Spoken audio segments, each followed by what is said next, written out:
What were you just teaching me about mouth breathing and how it changes the shape of the face? Yeah, so I arrived carrying a copy of the book Jaws, A Hidden Epidemic. This is not Jaws the shark. This book was written by my colleagues at Stanford, Sandra Kahn and Paul Ehrlich, and it has an introduction by Jared Diamond, who won a Pulitzer for Guns, Germs, and Steel, and a foreword by the great Robert Sapolsky, also a colleague of mine at Stanford. So 4 heavy hitters on this book, just to credential it first. This book centers around a couple of core concepts, but the first being that people, and in particular children, who overuse mouth breathing as opposed to nasal breathing,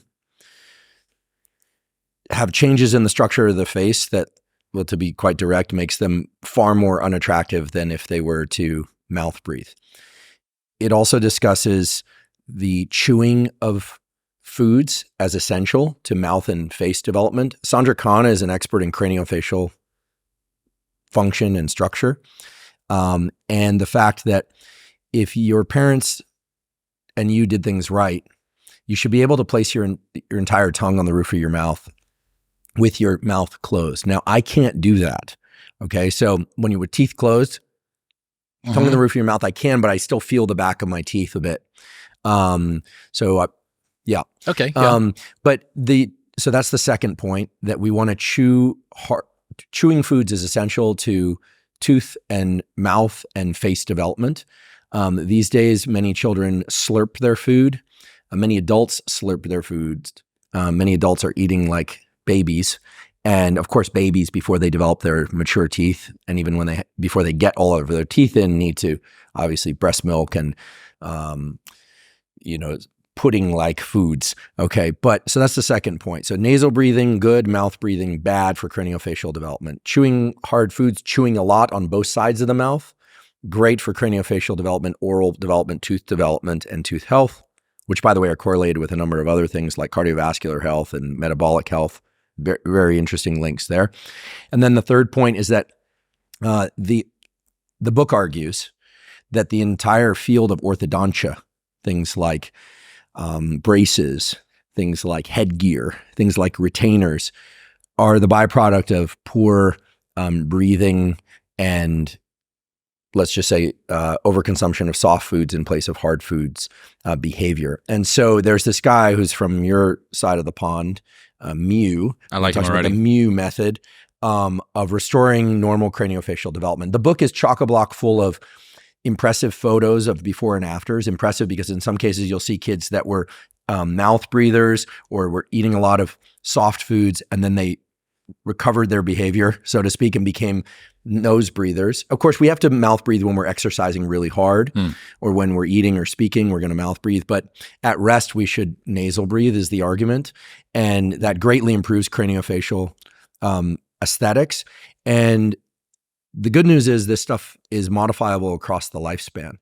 And so the book isn't arguing for anyone to purchase anything. You don't need a Jawser sizer. I'm saying that explicitly because they took clips of me talking about this and productized it, and I had nothing to do with that. So hopefully you'll keep this in the episode. And they even admitted they were breaking the law, and he said, "We don't care. We're going to continue to do it." So sales are sales, man. Yeah, but now those to the credit of products for exercising the jaw, sure, there are muscles of the jaw that can what you're talking change about the is aesthetic, but using food to do that. Eat tough food is, if you don't have a sufficiently tough diet, I guess you could replace it. But explain to me the mechanics of how the difference in whether you breathe through your nose or breathe through your mouth changes the shape of your face and head. Yeah, well, and it goes beyond that. If you breathe through your mouth as opposed to your nose, first of all, you bring in less oxygen than you would if. So you're effectively putting yourself into a state of apnea, right? Which is bad during sleep. And guess what? It's bad during waking states also.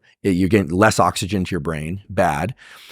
The sinuses, we hear my sinuses are clogged, or the sinuses, wish I had brought a skull with me, because one of the most impressive things about a skull, human skull being no exception, is that the sinuses are literally these little tubes or channels through which fluid and air can move.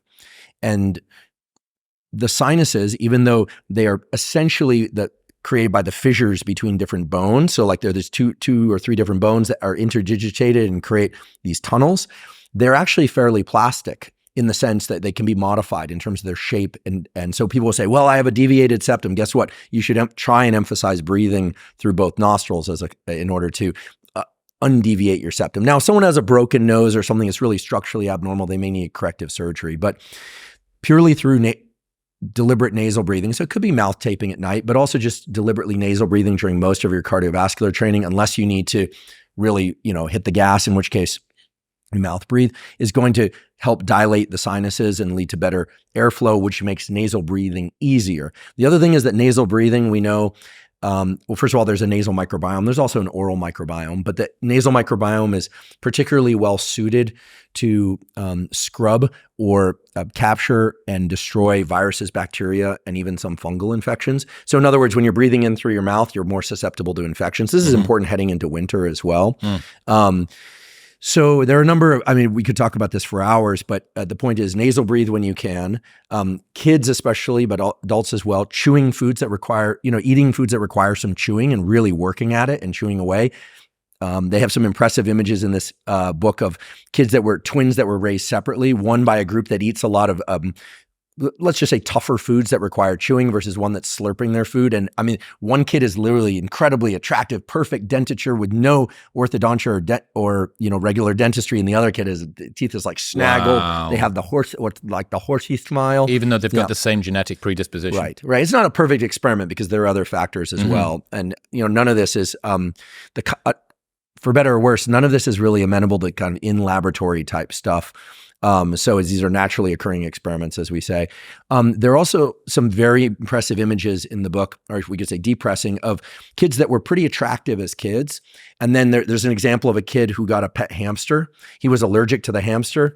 He switched, as a consequence, he becomes a mouth breather. And then the characteristic change in the face when one overdoes mouth breathing is that the chin starts to move recesses, toward the neck. And the rest of the face goes out, but also the eyes become droopy. But as you say, why would the eyes be affected? It's not just musculature. What's happening is there's less use of literally the sinuses in the towards the upper mandible and up towards the eyes. Because if you ever had a sinus infection, it's painful up here in your forehead and around the eyes. So again, it's pretty straightforward. No products required. Chew your food well. Chew on both sides of your mouth, especially if you're a young person. But even if you're not, be a nasal breather. Really chew at your food. Try and this probably also has benefits in terms of limiting unessential or low nutrient density calories. Slurping your food all the time. I love don't drink your calories, man. Yeah, I love a good Greek yogurt. But drinking in excess of calories is probably not good. And eat like an adult. I always say, one of the things is I don't know. Like to me, growing up, snack food was something that kids indulged in. Once you hit 18 or so, eat like an adult. I'm still waiting to learn that lesson. You mentioned Sapolsky there. I had him on the show recently. Yeah. What do you think most people misunderstand about stress? Obviously, he's contributed an awful lot to this. I know you've thought about this too. Yeah. What do you think people don't understand fully about stress? Yeah, the findings that I think are overlooked tremendously are the following experiment. There's an experiment in animals where a rat is given the opportunity to run on a treadmill. And rats and rodents of all kinds love running on treadmills. There are these interesting. We'll see who catches this fly first. Yeah, I'm ready, man. Yeah. I think there's even a study from Hoppy Hofstra's lab at Harvard that showed that if you put running wheels in fields, that rodents will run there in the middle of the night and run on them. That's how insanely obsessed with running. They're just energetic. They want to go. There's something rewarding about it for them. But in any event, it lowers their blood pressure. It leads to improvements in a number of metrics that you expect. And you see the same thing in humans, right? Who run on a treadmill or run outdoors or swim, cardiovascular exercise. Okay. Well, Sapolsky, and I love to talk about an experiment where they took two different cages with animals. One is running voluntarily, but then that running wheel is tethered to a running wheel in another cage that encloses an animal, forces it to run every time the other one runs. So forced exercise versus voluntary exercise. And the takeaway is very straightforward. Voluntary exercise leads to all sorts of improvements in health metrics, resting heart rate, blood pressure, blood glucose, resting blood glucose, et cetera, waking blood glucose. The animal that's forced to exercise, you see the opposite. right? So it's not exercise per se. It's something about being forced to exercise causes decrements in a number of health metrics. And you see the same thing in humans. So what's wild is my colleague, Dr. Ali Crum, Department of Psychology at Stanford, has done these beautiful experiments on mindset and belief. These are not placebo effects. And what she's shown in a just absolutely spectacular way is that if people watch a short video about all the ways in which stress can really diminish your health, well, then indeed stress diminishes their health. Whereas if a separate group watches a factual, also 5-minute, also factual tutorial on all the ways that stress can enhance performance by harnessing your ability to focus, memory formation, et cetera, all of which is true. That's indeed what you see. Can I give you my favorite one that I learned about over the last year? Yes. So the Boston Marathon bombing, 2012, about 10 years ago, 2016 maybe. Anyway, Boston Marathon bombing, a study was done comparing people who had been at the actual marathon while the bomb had gone off and people who had watched 90 minutes or more of news coverage about it. And the people who watched 90 minutes or more of news coverage about it showed a greater stress response than the people who'd literally lived through it. Interesting. Yeah. The mindset and belief effects are absolutely extraordinary and very real, right? I mean, I think, recently I've been reading and researching a lot about and did a podcast on tenacity and willpower. And there was this idea early on from Baumeister and colleagues that willpower is a limited resource. Some of that ego depletion? Ego depletion. Yes.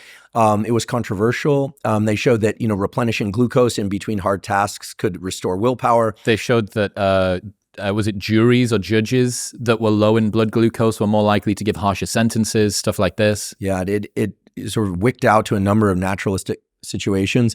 And it made good sense. And then my colleague Carol Dweck, also in the psychology department at Stanford, most famously known for her work on growth mindset, did an experiment in which they essentially asked whether or not tenacity and willpower are limited in terms of being some sort of resource, and also whether or not it was somehow linked to glucose availability, fuel in the brain and body, and found that if people thought or were told that willpower was a limited resource, that's indeed what they observed experimentally. But that if they were taught or were told that willpower is unlimited and divorced from glucose levels, well, then that's exactly what you saw. You're saying that learning about ego depletion and believing that willpower is a limited resource is an information hazard that is self-fulfilling. Potentially. Now, Baumeister, showed himself to be, pretty determined when and countered the Dweck counter by showing that if there's a hard task followed by a hard task, then your beliefs about willpower can impact your performance on the second task. So aka Dweck is right. But that if you have a hard task, and then another hard task, so back-to-back tasks or more, which is a lot of what life is like, well, then it seems that the willpower is a limited resource, and glucose supporting willpower theory holds up a bit better. What have you come to believe about the difference between willpower and motivation and discipline? How do kind of all of these fit together in your mind? Yeah, so willpower and tenacity are related to motivation, but they're not quite the same. I think we should think of motivation as the verb state that moves us from, let's just say, apathy to tenacity. Okay, so it's the verb function that moves us along that continuum. Apathy at one end, tenacity and willpower, strong exertion of willpower at the other end. One of the most interesting structures in the entire nervous system is one that gets very little coverage, unfortunately. In fact, most neuroscientists aren't aware of what its function is, and it's called the AMCC, which is the anterior mid-cingulate cortex. You have one on each side of the brain. The name isn't really important, but we want to, to the credit of the structure, we should name it the AMCC. The AMCC receives inputs from a lot of interesting brain areas related to reward, related to autonomic function, so how alert or sleepy we are, to prediction error. It's a hub for many, many inputs and outputs, hormone systems, et cetera. Beautiful experiments done by my colleague Joe Parvisi at Stanford have shown that if you stimulate this brain area, tiny little brain area in a human, they immediately feel as if some challenge is impending and they're going to meet that challenge. It's a forward center of mass against challenge response. This has been seen in independent subjects. They do controls where they then tell them they're stimulating, but they're not actually stimulating, and they're like, I don't feel anything. You can turn on and off tenacity and willpower. So there's literally a hub for this. Now, here's where it gets really interesting. I'm going to list off a bunch of peer-reviewed published results in rapid sequence, and I'm happy to point out the substantiation for this, or the references. Okay. Individuals that are dieting or resisting some sort of tempting behavior and are successful in doing that, the size and activity in their AMCC goes up over time and the structure gets bigger. Dieters who fail, flat or downward trajectory of the size and activation of the AMCC. This can be taken too far. Individuals with anorexia nervosa, the most deadly of all psychiatric disorders, where a self-deprivation of food activates excessive reward. There's this kind of loop of reward. Their AMCCs are significantly greater size than others. So there's, this can be taken too far. Super agers, which is a bit of a misnomer because these individuals are people who maintain healthy cognitive function similar to people in their 20s and 30s into their 70s, 80s, and 90s. Their AMCC maintains or increases in size into their later years. Typical agers, the size of, we always hear that you lose brain mass across your lifespan. Well, most of it is from the AMCC. And beautifully, and this is two of my favorite results that really bring this around to a protocol or a takeaway. If people are given an easy task, the AMCC isn't activated. If they're given a hard task, in particular a hard task, physical or cognitive, that they really don't want to do, the AMCC levels of activity go through the roof. And here's what's really cool. They gave aging, people age 60 to 79, the task of adding 3 hours extra per week of cardiovascular exercise. Now, that's a lot, right? 3 1-hour, they call them aerobic classes, but getting their heart rate up to about 65, 70% of maximum. So it's getting into like zone 3-ish area. Yeah, people can look up zone 3, but you nailed it, zone 3. The size of their AMCC increased across that 6-month protocol and offset the normal age-related decline in this brain area in terms of its size. The theory that's starting to emerge is that the AMCC isn't just about tenacity and willpower to push through hard things, that it may actually be related to one's will to live, one's will to continue living. And I think these are some of the most important results. By the way, I didn't participate in any of the research that I just described. I spent a lot of time with that literature, but I think it's so important. I mean, we hear about the amygdala, the hippocampus, the prefrontal cortex, all of very important brain structures. But if nothing else, hopefully this conversation will put the AMCC on the map. The one that literally could create your will to live is the one that's being overlooked a little bit. And it can be. And what's interesting about this structure is that it's involved in generating tenacity and willpower for all things, not just for one situation. And what's really wonderful, I think, about the research literature on this is it's so clear what we need to do. We need to do things. Let's say, like me, you're a person who enjoys weightlifting and you love running. I love those two activities. Well, guess what? Those activities, even if they're hard, like a hard run that I'm really enjoying, or some hard sets in the gym, not going to increase the size or activity of the AMCC. People love to romanticize the utility of those final 2 reps. Sure, okay, pushing to failure, great. Running hard till your lungs burn, great. But if you enjoy that, you're not increasing your amount of tenacity and willpower, at least according to the research data. What's going to do it is doing something what I call micro sucks or macro sucks. And so micro sucks could be all the little things that you don't want to do during the day. Macro sucks could be the larger things.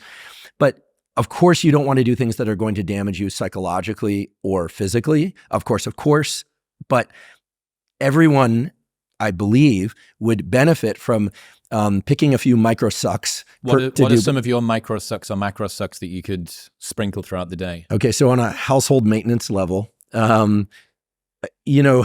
I maintain a very clean home. I'm constantly throwing things away as well. But there are a few things, like once I exceed a certain number of dishes in the sink, it becomes this, okay, I'll load the dishwasher later type thing. Like a micro suck for me would be like, especially if something's been in there for a while and it's kind of gross and then you got to like work through it. And of course I try and put each dish away as I, dirty them up. But so little things, the things like I really don't want to deal with that right now. that's the kind of thing, those harder tasks where you have to breach some barrier, some resistance, to put it into, Stephen Pressfield language, or our friend David Goggins, right? This idea that one has to callous the mind. I mean, David said that, right? He's probably got an hypertrophied AMCC that's bigger than most people's. Probably. And the beauty of having an AMCC that's highly available for activation is that, through the micro and the macro sucks of the day, you have this thing, it's like an engine that you can devote to other things. So then you can devote the AMCC to other endeavors. I have this thing I called email anxiety, and it's when my unread inbox reaches 3 figures or more.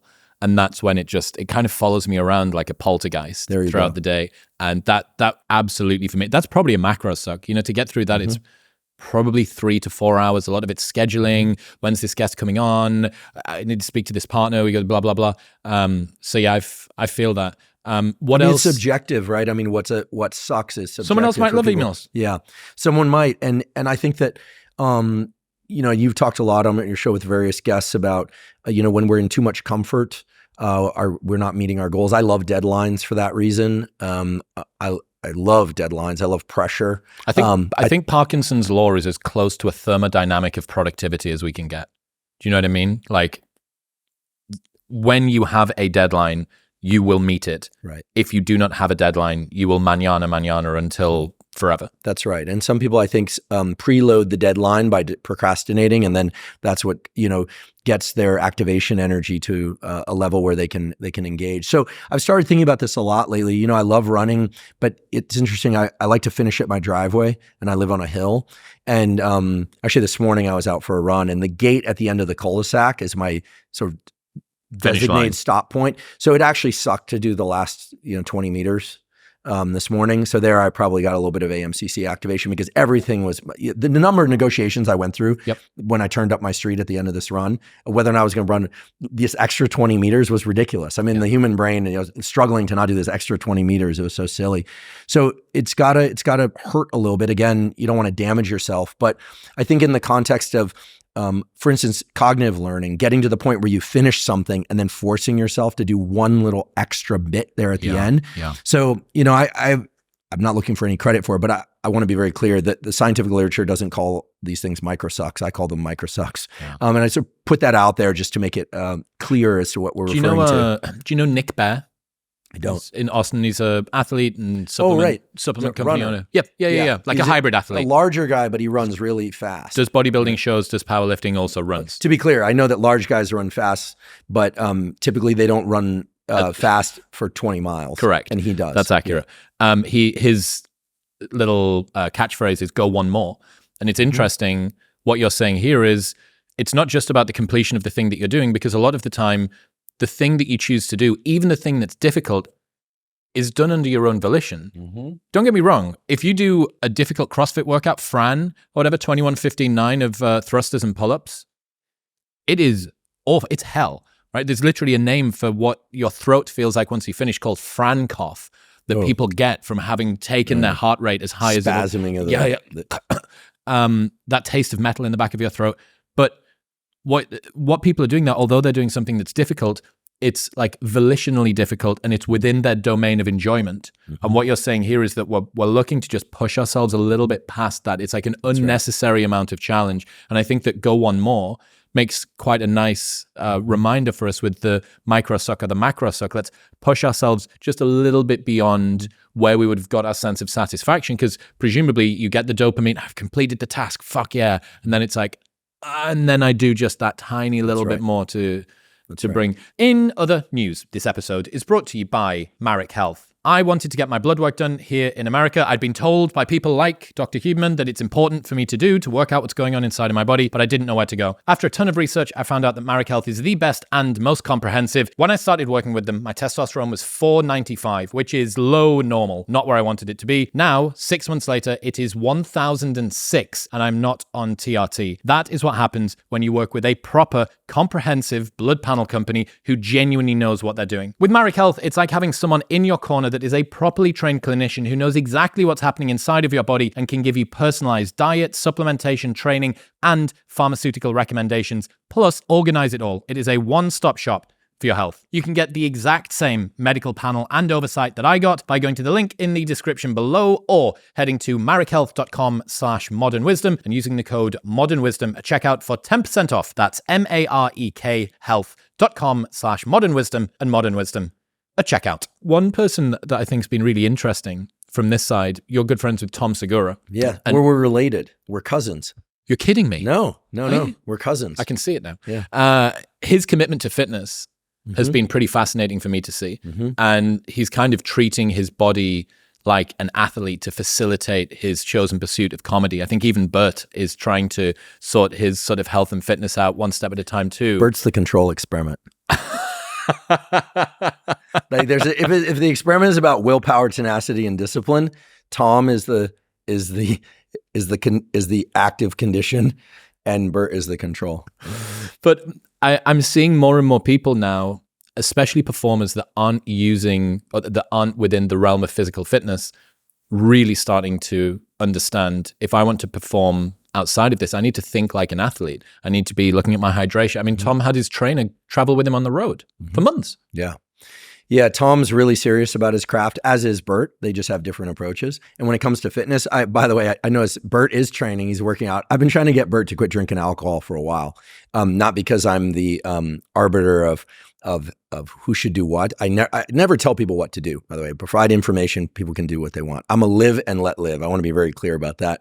But it's out of care and affection for Bert that, excessive alcohol consumption over long periods of time, bad. I mean, we can keep that one pretty brief. So, but Bert is working out. But Tom, I know because we talk and I've spent some time with him that he trains hard, and he sees it as integral with his writing, with his ability to show up for his family and business, et cetera. I mean, I think we're finally approaching a time in human history where we accept at the level of the scientific community all the way through to wellness, and just generally that the brain and body are intimately linked at the level of what if you want to improve your body, do something for your mind. If you want to improve your mind, do something for your body. And it's so clear now what we all need to do. I mean, we can get into the details, but at a macro level, it's clear that we should all be getting that 150 to 200 minutes of zone 2 per week, or walking a lot. If you live in a big city, you're probably getting that.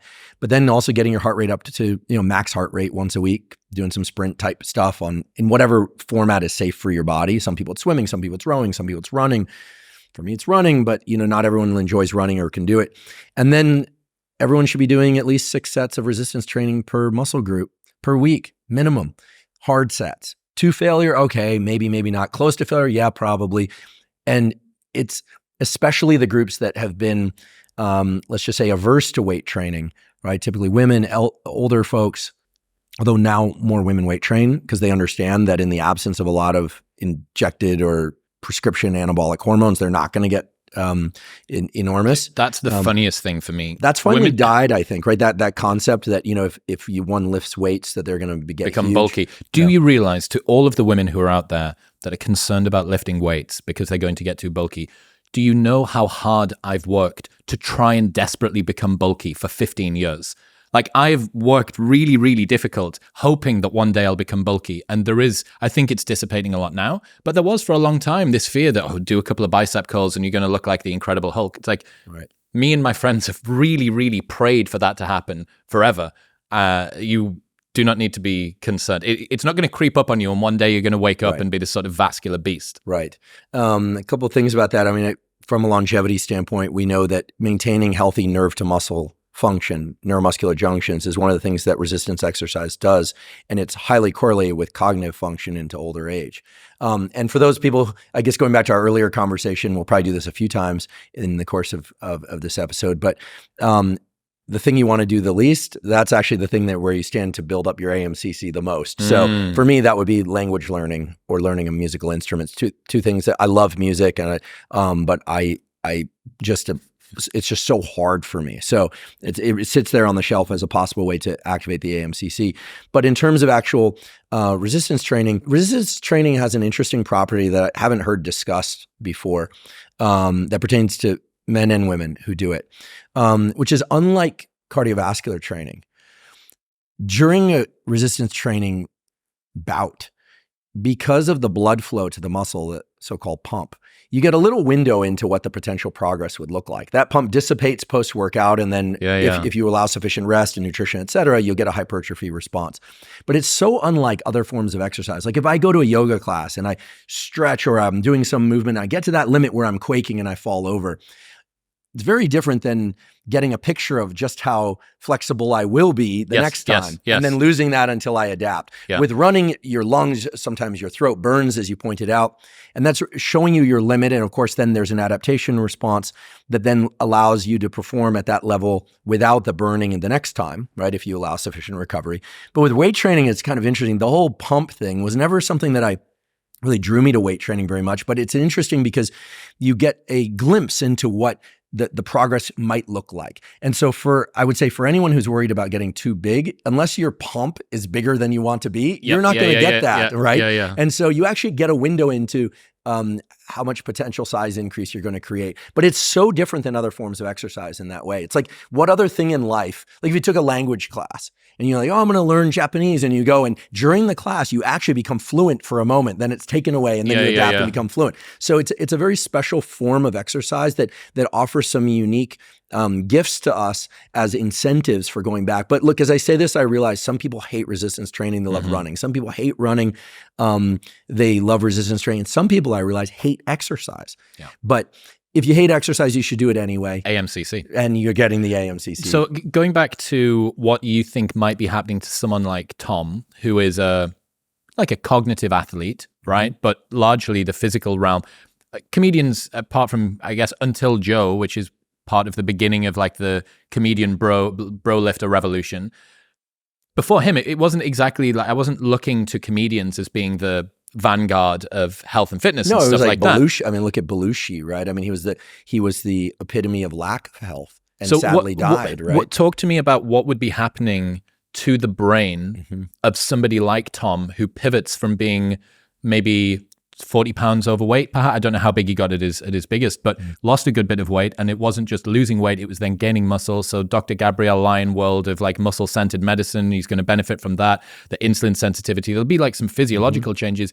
But talk to me for the people who are cognitive athletes, what's going to happen in someone like Tom's mind when he changes his body? Yeah, so improved blood flow to the brain. I mean, the brain is the most metabolically demanding organ in the entire body. It consumes a ton of glucose if you eat carbohydrates. Yes, it can run on ketones, but blood flow through arteries, veins, and capillaries to the neurons of the brain it's inseparable from cognitive function. So when you improve blood flow to the brain, you improve cognitive function, period. When you restrict blood flow to the brain, even at a micro level, you impair cognitive function. In addition to that, we know that several forms of age-related cognitive decline and dementia are considered nowadays, some people will even call it type 3 diabetes, although that's a controversial term, diabetes of the brain. This is why a number of people who have Alzheimer's go on ketogenic diets and get some degree of relief. It's not that, by the way, it's not a cure for Alzheimer's, but some people do better when they switch the major fuel source for the brain. But in the case of Tom, as an example, but someone who gets into exercising regularly, both resistance training and cardiovascular training, you're getting improved blood flow, you're getting far less inflammation of the brain. Inflammation is cognitive depleting, reducing inflammation, cognitive enhancing. That's absolutely true across the board, right? In animal studies and in humans. In addition to that, there are a lot of bloodborne factors, two of which I'll just highlight now, just for sake of time, only two. First of all, when we do cardio, that positively impact brain health and memory in particular. So when we do load-bearing cardiovascular exercise, so running as opposed to swimming, anything where the skeletal system is under some load, there's a hormone that's literally secreted from bone. I know we don't normally think of bones as endocrine organs, called osteocalcin. Osteocalcin is released from the bones under these load-bearing conditions. It can cross the blood-brain barrier, and we know that it plays an active role in promoting not just new cell production, but because that's a more minor component of neuroplasticity, but enhancement of nerve health and function in the hippocampus, which is an area that's instrumental for the formation of new memories. So there's something about movement of the body that signals to the brain, we're moving. You actually need to maintain or perhaps even enhance your ability to remember things. And this probably is an evolutionary conserved circuit that exists. We know it exists in mice as well. So that's one example. The other is that my colleague at Stanford, Tony Weiss-Corey, is best known for these young blood experiments where they'll take the blood or plasma from a young rodent and put it into an aged or demented rodent and see improvements in cognitive function. And outside the United States, there are some clinics, by the way, I'm not recommending people do this, that have shown improvements in cognitive function or even offsetting of Alzheimer's and age-related cognitive decline. This has led to the idea of like vampires and baby blood and this adrenochrome. Yeah, adrenochrome, which is all crazy and conspiracy. I go on record saying that. But there's a recent paper that also from Tony's lab showing that if in animals that exercise regularly, if you take their blood or plasma and you supply that blood or plasma to aged or cognitively deficient animals, their cognition or their cognitive abilities improve. So there's something about blood of the exercised body that enriches the brain. It could be many different growth factors. It could be BDNF, brain-derived neurotrophic factor. It could be things like IGF-1, insulin-like growth factor. It's probably going to be a cocktail of different things. As well as osteocalcin. And so what we want to think about is that when we exercise, and that's a broad statement, exercise or word rather, cardiovascular and resistance training, it creates a cocktail that then crosses into the blood-brain barrier that then creates a milieu of general growth, health, or at least maintenance of cognitive tissue that's there. So Tom's incredibly sharp.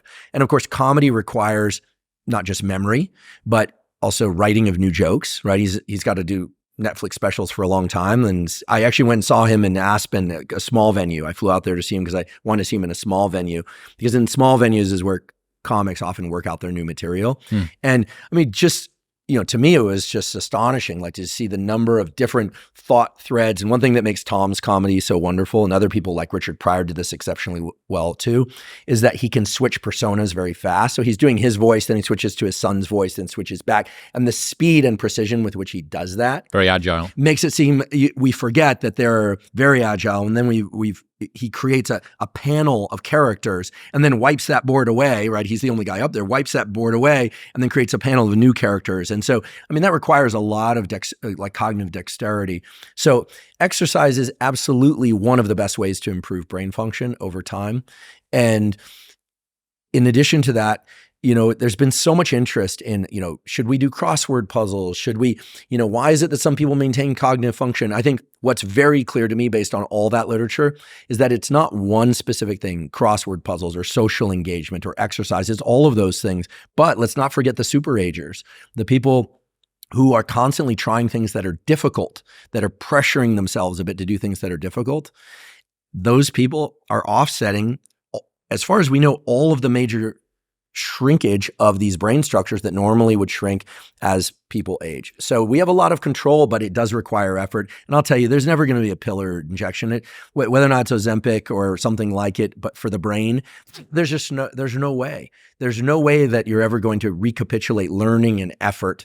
And yes, it requires time, but it's so clear. I mean, I don't know how many more papers in preclinical models and in humans one needs to see before they finally just, bite the bullet and go and lift weights.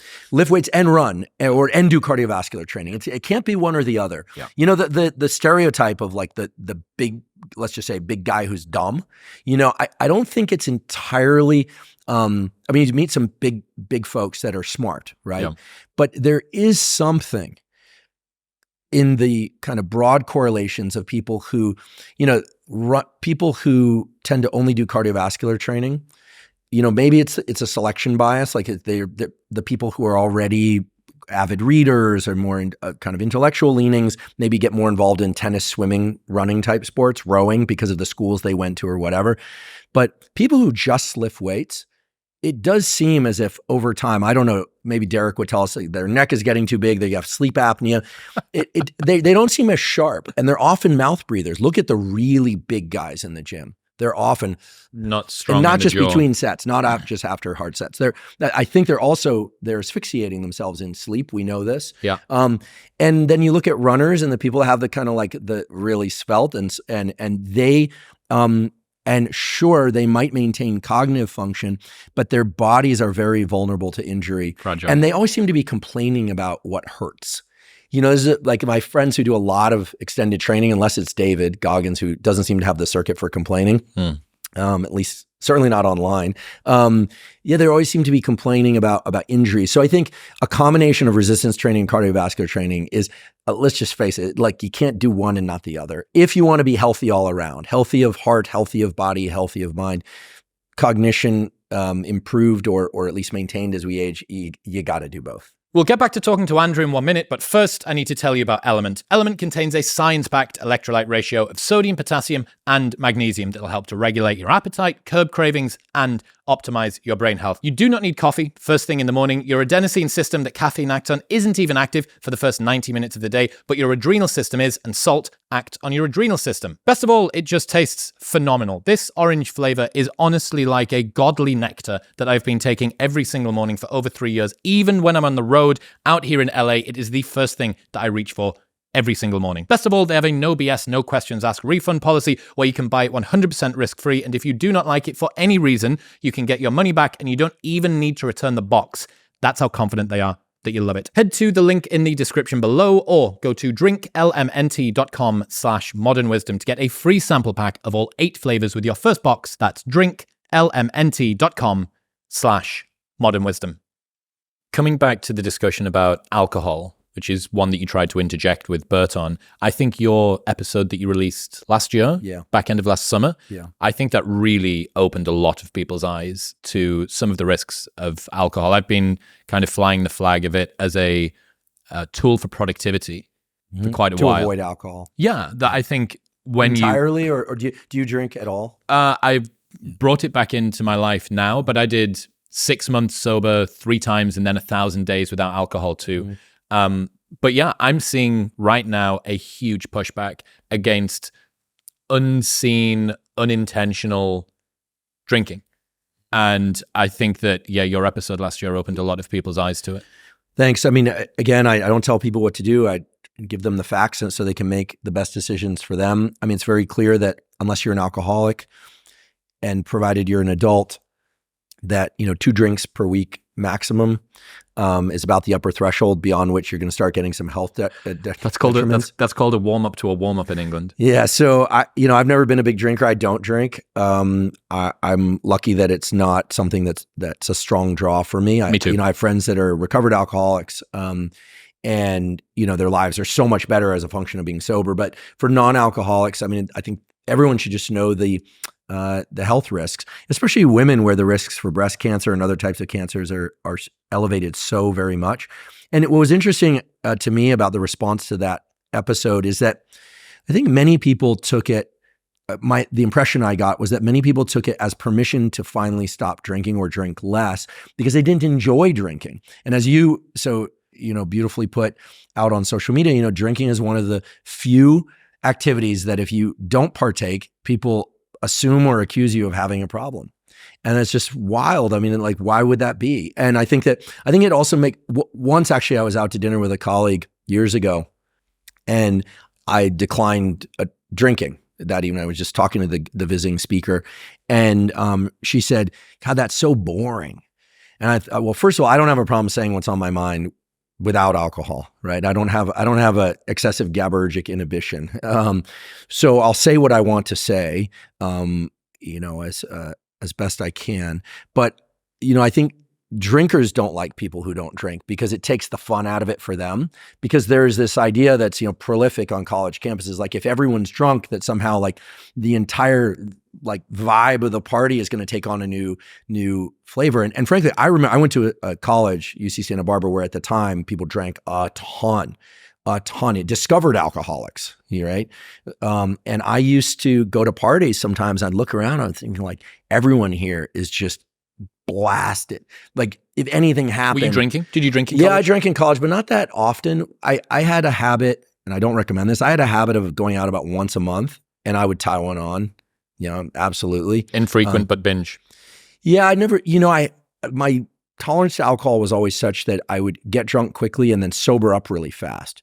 So I was drinking late into the night, But then I'd sober up really fast. Now, of course, we know the sleep you get after even one drink is vastly diminished. Every single person that's got an aura or a Whoop strap or something is feeling you right now. And I think that alcohol to me never felt good. I never liked it. And it was a recipe for, there was a lot of fights. There was a lot of, there were a lot of bad stuff happens when people are drinking too much. I've run drunk driving, to say nothing of poor decision making. Yeah. I mean, to me, it just feels like there are so many better ways to have a good time that alcohol isn't necessary. But I do understand that it's a big part of many cultures, and I do understand that for many people, it's so part and parcel with relaxing and with festivities and with feeling comfortable and with drawing a boundary between the normal day and the rest of the day.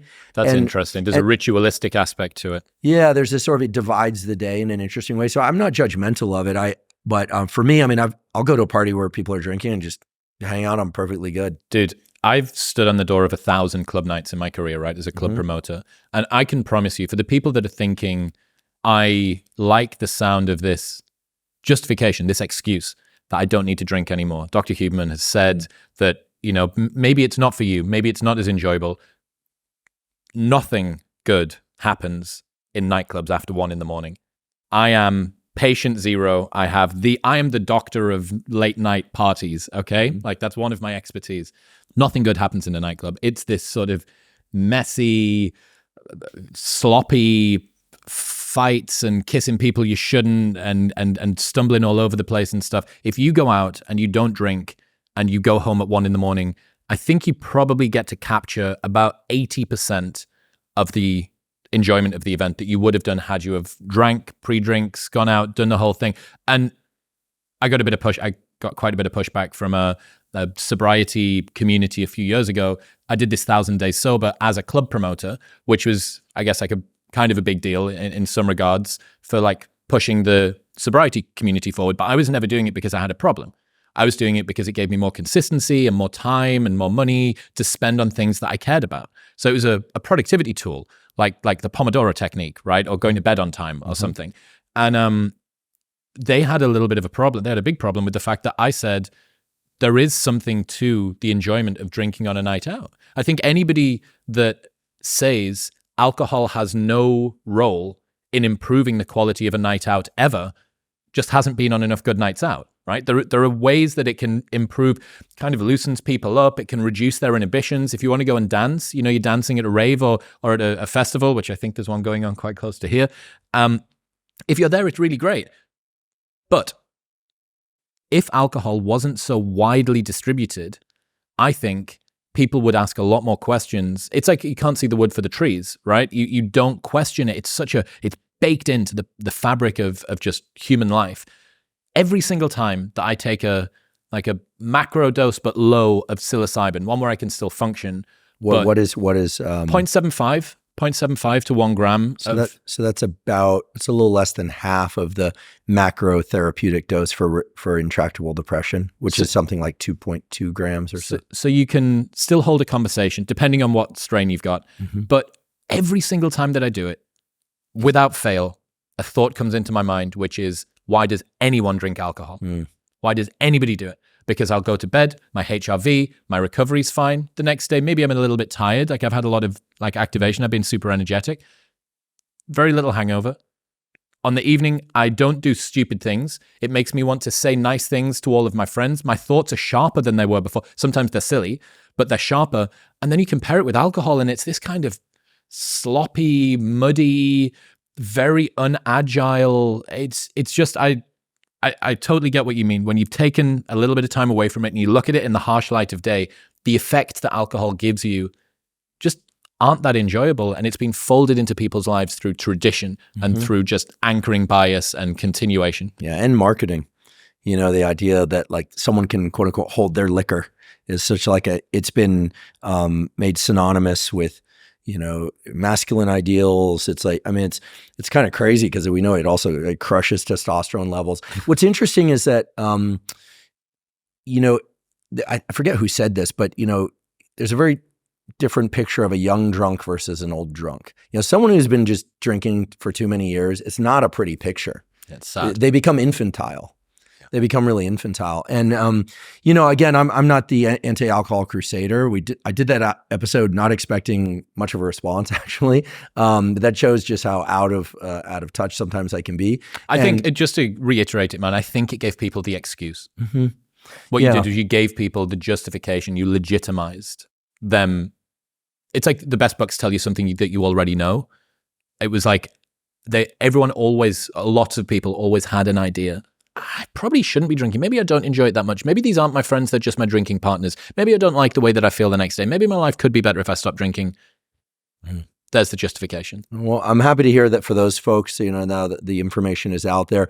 I was accused several times on Twitter /X of taking all the fun out of parties at least in the Bay Area. But I'll tell you, I grew up in the Bay Area. The good parties ended a long time ago. But they still exist. I think they're, and when I say other ways to have fun, I don't mean like, everyone should sit around and do math or read neuroscience, although for me that's fun. I think in a broader sense, I think there's a shift nowadays that people really think about, how to engage socially in ways that are interesting. I mean, perhaps it's a sampling bias because of the topics that I cover and who talks to me. But like in the Bay Area, there are these Russian banyas. In New York, there's Spy 88. By the way, they don't pay me to say this, but I like to go to this Russian banya down in Wall Street. You go there and, got hot saunas and cold plunge, and people are, young people are there enjoying themselves, and they actually serve alcohol. So sometimes they'll do like little gimlets of vodka or something there. And so, people sometimes, that's part of the tradition. The most Russian thing that I can think of, shot of vodka whilst hot. Right. So and they've got theories as to how that can help. And listen, I think some of those traditions can really be wonderful, but, people are starting to combine socializing with health promoting protocols and, going out and eating good food together, like eating really wonderful food with the social component.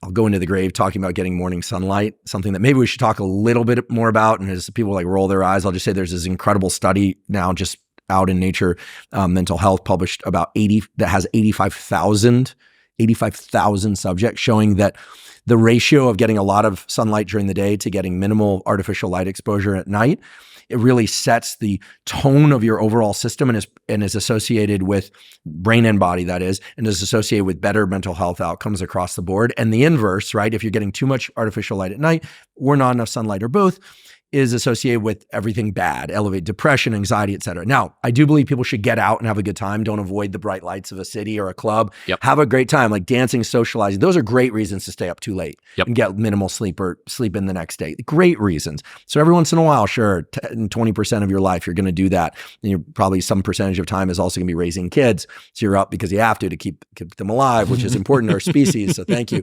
But I think people forget that, yes, you can go outside and get morning sunlight, and which I highly recommend. People do that as most people know, but I mean, so many benefits on mood and mental health and improved sleep that and it's completely zero cost, but I often get accused of, okay, well, but what if you have kids? Like, how do you do this? Well, you take the kids with you because guess what? They need it too. You take them outside, you eat breakfast outside, or at least facing a window indoors. It's not going to be as good as having the window open or being outdoors. But even if the sun's on the other side of your apartment building, I mean, these things have an outsized positive effect on health. And I'll wager both upper limbs anyway, that many, many, many of the mental health issues that we see nowadays in young people and in adults is the consequence of disrupted circadian rhythms because of a lot of time in a two-dimensional screen space, which I'm not condemning. I spend time on and put out most of my content on social media and YouTube, Apple, Spotify, right? And in addition to that, the lights are too bright at night and they're not getting enough sunlight during the day. And an important thing to understand about our circadian/health, circadian system and health is that in the morning and throughout the day, your eyes are less sensitive to light and you need more of it in order to get what you need, okay, broadly speaking. And at night, your eyes are far more sensitive to artificial lighting, and you need far less of it in order to disrupt your circadian system in bad ways, disrupt your mental health. Now, does that mean you have to walk around with sunglasses at night and dim all the lights in your house? Well, no, but you could afford to dim them a little bit. You could afford to switch to the red light function on your phone. There's actually a triple click red light function on every phone that maybe I'll pass the throughput of what to do to your phone.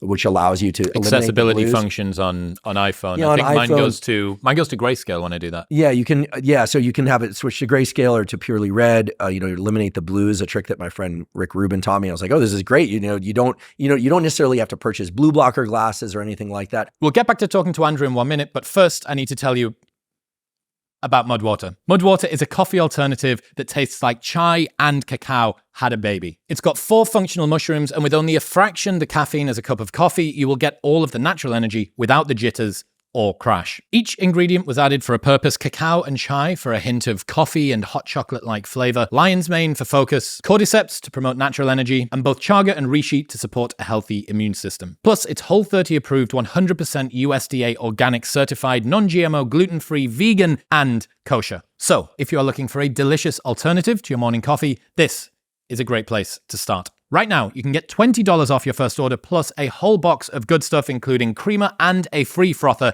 by going to the link in the description below or heading to mudwtr.com/modernwisdom. That's mudwtr.com/modernwisdom. So there are a bunch of little things that we can do that make a vast improvement in the way that our biology and psychology function. And it's amazing when you start to think about how most people exist now.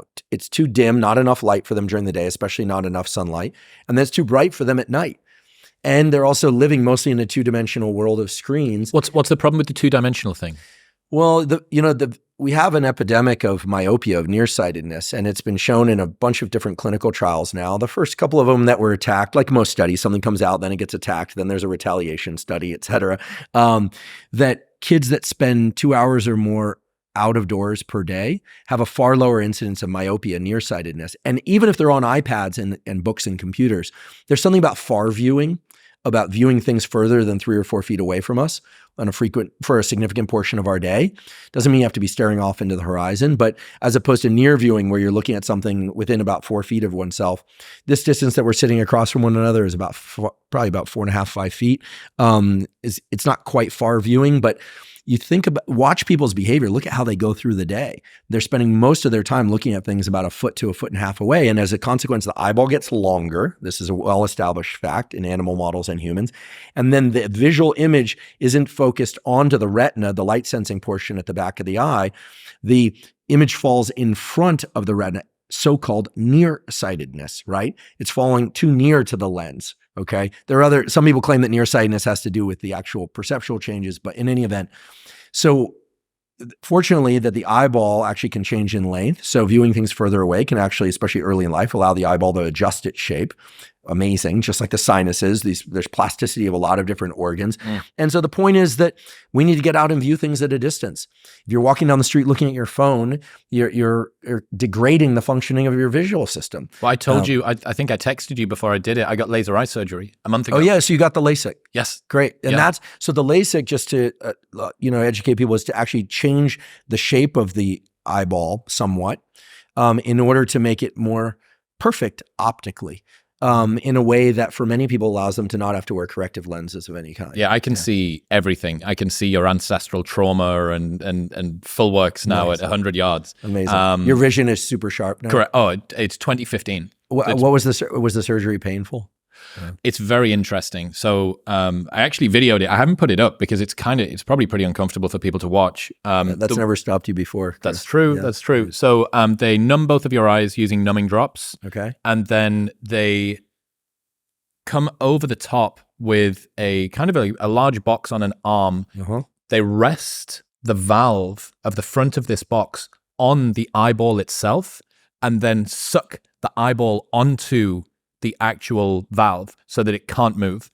They then use one laser to create a flap in the cornea, which is at the precise distance based on all of the tests that they did in the days prior to that. They then take it off. You're still lying back. You have to keep looking at a green light that's above you. The surgeon will lift the front flap of the cornea up using kind of a soft pair of tweezers. The laser will then come in behind now the opened part of the cornea, do the corrective surgery. The flap will then get replaced, and it needs to be very, very, very precise, so that any slight nudge. I actually had to go and get I had to get my flap relifted a couple of days later on my left eye, because a tiny, tiny, tiny little bit of oil from the top of my eyelid had been caught underneath the flap, and it was causing a flaring of bright lights. And so I had to go back and actually get the flap relifted. Get this, the flap that they make can still be relifted up to 3 years later. Amazing. It's fascinating. And yeah, had it done on both eyes, 1 day of recovery. It feels very gritty for the people that are concerned about whether or not it's going to like hurt them. And my recovery period was 1 day, and I recorded a podcast 48 hours in bright lights, 48 hours afterward. Was it an expensive procedure? $4,000 GBP, so $5,000 USD. So not a trivial sum. Not a trivial sum, but also given that it's literally how you navigate the world. Sure. And I was squinting a lot. I was squinting at screens to have read the text. I was using really large text. The only reason I found out about this is because I went in for a checkup, and they got me to do my eye test. And the lady turned and said, "Yeah, you legally can't drive without glasses." And I was like, "What are you talking about? My vision's great. Like, my vision's always been like this." But she got me to do the thing, and I thought, yeah, it shouldn't be. I should be able to read those huge letters that are only 20 feet away from me, shouldn't I? And sure enough, after this corrective surgery, 2015 vision, everything's razor sharp. The only considerations that I would say are nighttime viewing of bright lights, specifically street lights, cars coming toward you. You get a little bit of flaring around them. And that's because it's now passing through not just one piece of material, but there is a second cut that supposedly dissipates a little bit over time. But I am flying the flag for laser eye treatment, man. It's been a complete game changer. My pickleball game's improved, which is obviously what was most important. It's really, really good. And I'm very, very impressed. And thank you to my surgeon for doing it. Yeah. So this little flap, did they tell you how big the flap is? I can just show you the video. Okay. I can show you the video once we finish up. Interesting. Thanks for sharing that. Yeah, I think it's an interesting procedure. And we did an episode with our chair of ophthalmology, Jeff Goldberg, and he was a proponent of it for people that are, I texted you. I texted you to make sure that like the ophthalmologist guy with all of the dudes that know it, like, am I all right to do this? Jeff's amazing. Actually, we trained in the same lab. He was a graduate student, I was a postdoc. Then he ended up in Miami, and then we converged in San Diego. Then when he moved to Stanford, I moved to Stanford. So we sort of, he'll argue I was tracking him. I'll argue he was tracking me, but he's my chairman, so I'll just say I was tracking him. Whatever. But a very, very smart guy. And I think, keeping your eyes healthy is key. This actually comes back to light. So there's some really beautiful data of Glenn Jeffrey's laboratory at University College London. I've known Glenn for more than 20 years. He's a spectacular vision scientist, showing that exposure to artificial red light, there's a lot of the, like the Juve and these other red lights that are out there, Cozy and these other red light systems, which, by the way, I don't have any financial relationship to. The idea that red light could somehow enhance different functions of our tissues or preserve different functions of our tissues, people think is really biohacky. Like, oh, this is, people under red lights. But, there was a Nobel Prize given for the use of long wavelength light for the treatment of lupus, like almost 100 years ago. So the idea of phototherapy is not a new concept, but people love to kind of push it into the realm of biohacking / bro science, but it's not. Red light therapy has been shown to have some positive outcomes for the treatment of acne, for scar healing and wound healing. Red light is long wavelength light, which can penetrate further through tissues than short wavelength light. So that's sort of the argument there, is that when you look at red light, or red light is placed on or is shown on the skin, some of it is actually getting into the deeper layers of the dermis. How deep is questionable. Some people argue they can even get into the blood supply if it's like on the wrist or something. In any event, Glenn's lab has shown two really important findings. And the first one they've shown twice in separate studies, and this is all in humans. The first result is that if people look at red light for 2 or 3 minutes, once or twice a week, in particular early in the day, it can offset some age-related vision loss. How? Well, the photoreceptors at the back of the eye are some of the most metabolically active and let's just say energy-consuming cells of the entire nervous system, which is saying a lot because the nervous system is the most metabolically consuming or metabolically active organ. And so as a consequence, these really active cells create a lot of so-called reactive oxygen species. And that negatively impacts the functions of mitochondria. So viewing red light seems to restore some of the mitochondrial function by limiting reactive oxygen species in the photoreceptors and offsetting, and they've shown this, some, not all, but some age-related vision loss. Presumably, you're not talking about looking at one of these red light panels, because these things are like a fucking like flare. It's like, it's huge. It's so bright. I actually am referring to that. Wow. But you want to do it at a distance that's comfortable, so several feet, right? Those panels, for the people that don't know, these things are inside. They even provide you with eye protection. The stuff for the sunbed that goes with them. Yeah, so you don't want to do this for more than a couple of minutes, and you do want to blink, and probably through eyelids closed. If your eyelids are thin enough and it's bright enough, it can probably get in nonetheless. But let me be very, very clear. Well, I'll tell you the other result, and then I'll tell you why you don't necessarily need a red light. The other result, which is more recent and is still under review, so I want to be very clear, but the data look interesting, to say the least, is that there's this old theory that the French have really expounded, that eating food outdoors is metabolized differently than eating food indoors, which sounds crazy, right? I mean, at some level. And yet, this study shows that if people do this red light viewing while eating or in the minutes just after eating for just a few minutes, that the post-meal blood glucose level is significantly dampened, which is a good thing, right? You don't want big elevations in blood glucose or excessive elevations in blood glucose. Now, that all sounds a little bit at the edge of what we consider, valid or reasonable. And yet, if you think about sunlight is full spectrum light.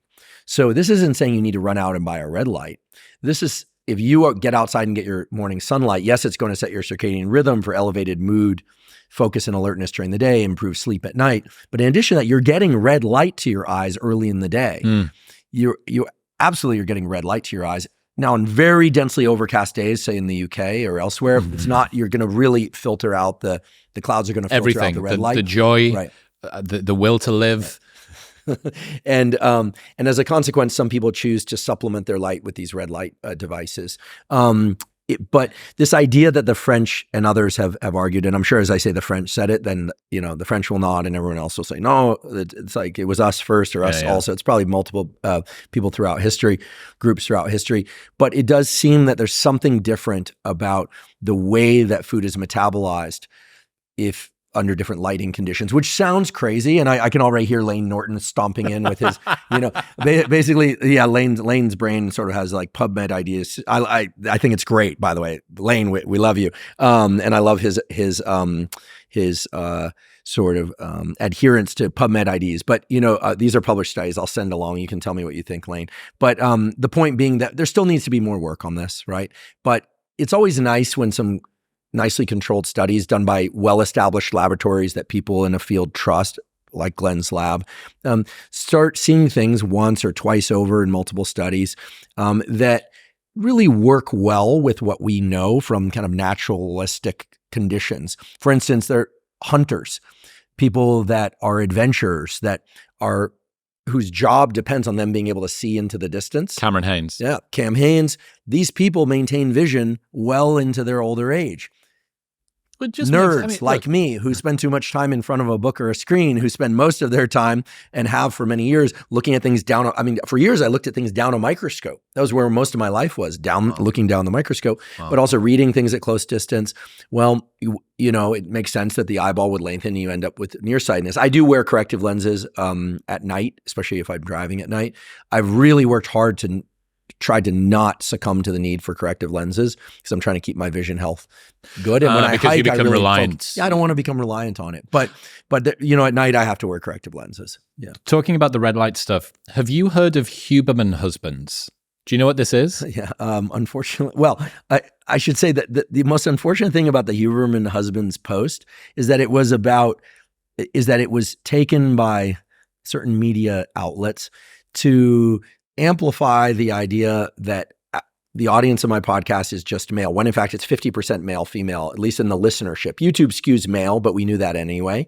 But the listenership is 50% male, 50% female. And the Huberman Husbands thing was really about how a woman was saying that she thinks she's the Huberman husband because she does all these different things that. But they got taken from that. For the people that don't know, the meta meme around Huberman husbands, which you can search on TikTok right now, is that the hot new thing that all of the wives want out there is a husband who's into red light therapy and he does cold plunges and he does sauna treatments and stuff. So I wondered... See, guys, I'm trying to help you out. Look, dude, I wondered how you feel of a bunch of guys potentially cosplaying as Andrew Huberman in the bedroom. Like the price of long sleeve black shirts has gone through the roof.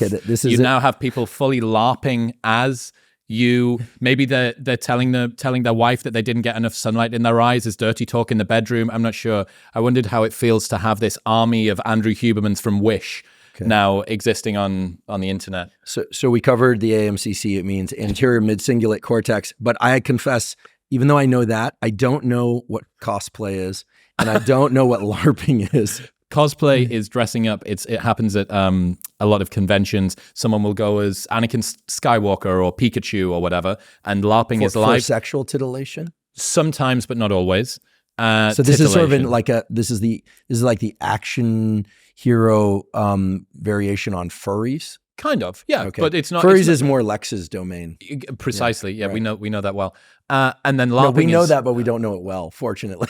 Live action role playing, LARPing. So that again is this kind of. I'm saying there is potentially a market out there if a guy is struggling in the dating world to take the aesthetic, get fully Huberman pilled, and then there is a huge potential demand amongst the wives out there. Okay, so this is news to me.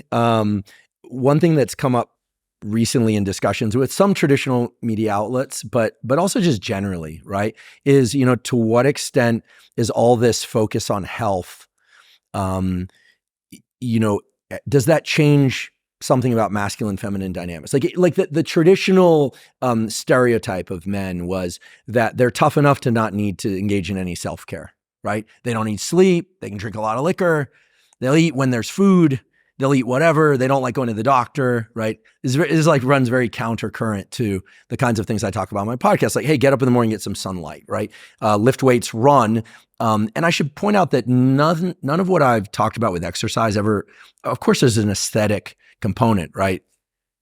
Limiting body fat to some extent, right? Not having excessive body fat.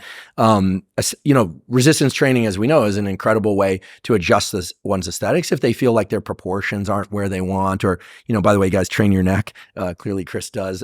Nothing looks more ridiculous than like wide shoulders, big body, tiny neck, and a little, and a head with a little neck. Pencil neck. It's crazy because this is proportionally, you see it and you're like, it's the male equivalent of the BBL. If you have like I'm teaching you. I'm so happy that I get to teach you. This is sort of like class for me. I've got cosplay, good. Make LARPing. Sure that you've got your notes. Yeah. So this is the Brazilian butt lift.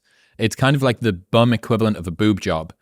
And they have implants for the glutes? I think that they actually take fat from elsewhere in the body and then put it into the body. It's the risk. The surgery risk of this is really quite high. They just do like hip thrusters or something. No. Isn't there that there's that takes too long. There's the Brett Contreras glute guy. Yeah. He's very popular because he puts glutes on people, but they actually put them on themselves because they're the ones doing the work. I think the doctor technically puts it on them, but yeah, and it kind of looks, because there's no associated leg development with the glute development, it's kind of like if you put two basketballs on upturned baseball bats. So you have like the leg, and then you have like ridiculous. I've seen some. I went to Miami for the first time a few months ago, and I saw one that kind of terrified me. It looked like a bag of cats from behind in a set of leggings. Like you could kind of see sort of paws coming out like this. It moves. Poorly finished, I would say. The implant moves. It wasn't good. Anyway, my point being, neck for guys need to have it proportional to the shoulders. Yeah, so I'm sort of taking digs at people that don't train their neck. It's also life insurance, right? I had an accident a few years ago where I fell off a second-story roof, and I walked away from it because I've long done neck training because I injured my neck when I was younger. And even if you don't do fight sports, I don't do fight sports, but wouldn't be aligned with my role and needing my brain. And I got nothing against people that do fight sports, but that's a choice that I've actively made not to do them anymore. But neck training is really important for what's the 80-20 of neck training? What are the biggest movers for improving your neck? Well, first of all, I'll tell you in a moment. But I think that, remember that your neck is your upper spine. So people are big on training their abs, for spine stability and lower back, hopefully as well, for spine stability, the mid-thoracic regions as well. But, it's your upper spine and you want it strong, and you'll get much stronger in other things as well. Everything's better. People's posture is far better when they train their neck. It actually changes the tone of people's voice. And I had a guest on my podcast, Dr. Eddie Chang, who's our chair of neurosurgery at UCSF. I've known him since we were kids. He's a phenomenally smart and creative guy. And I've asked him about this offline, why is it that neck training does that? Well, the voice change that occurs in boys when they develop and go through puberty is a thickening of the vocal cords that's androgen dependent. I have this weird mutation. I've talked about this a little bit, but maybe not that on a program as broad as this, that actually I have the same voice I always had from when I was a little kid. My voice never actually changed. I have an androgen receptor alteration. Okay.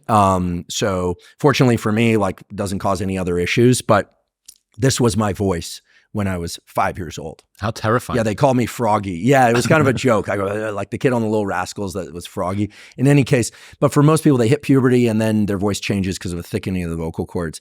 But obviously, I had some early androgen exposure. That was clear because I also had hair on my Adam's apple when I was 4 years old.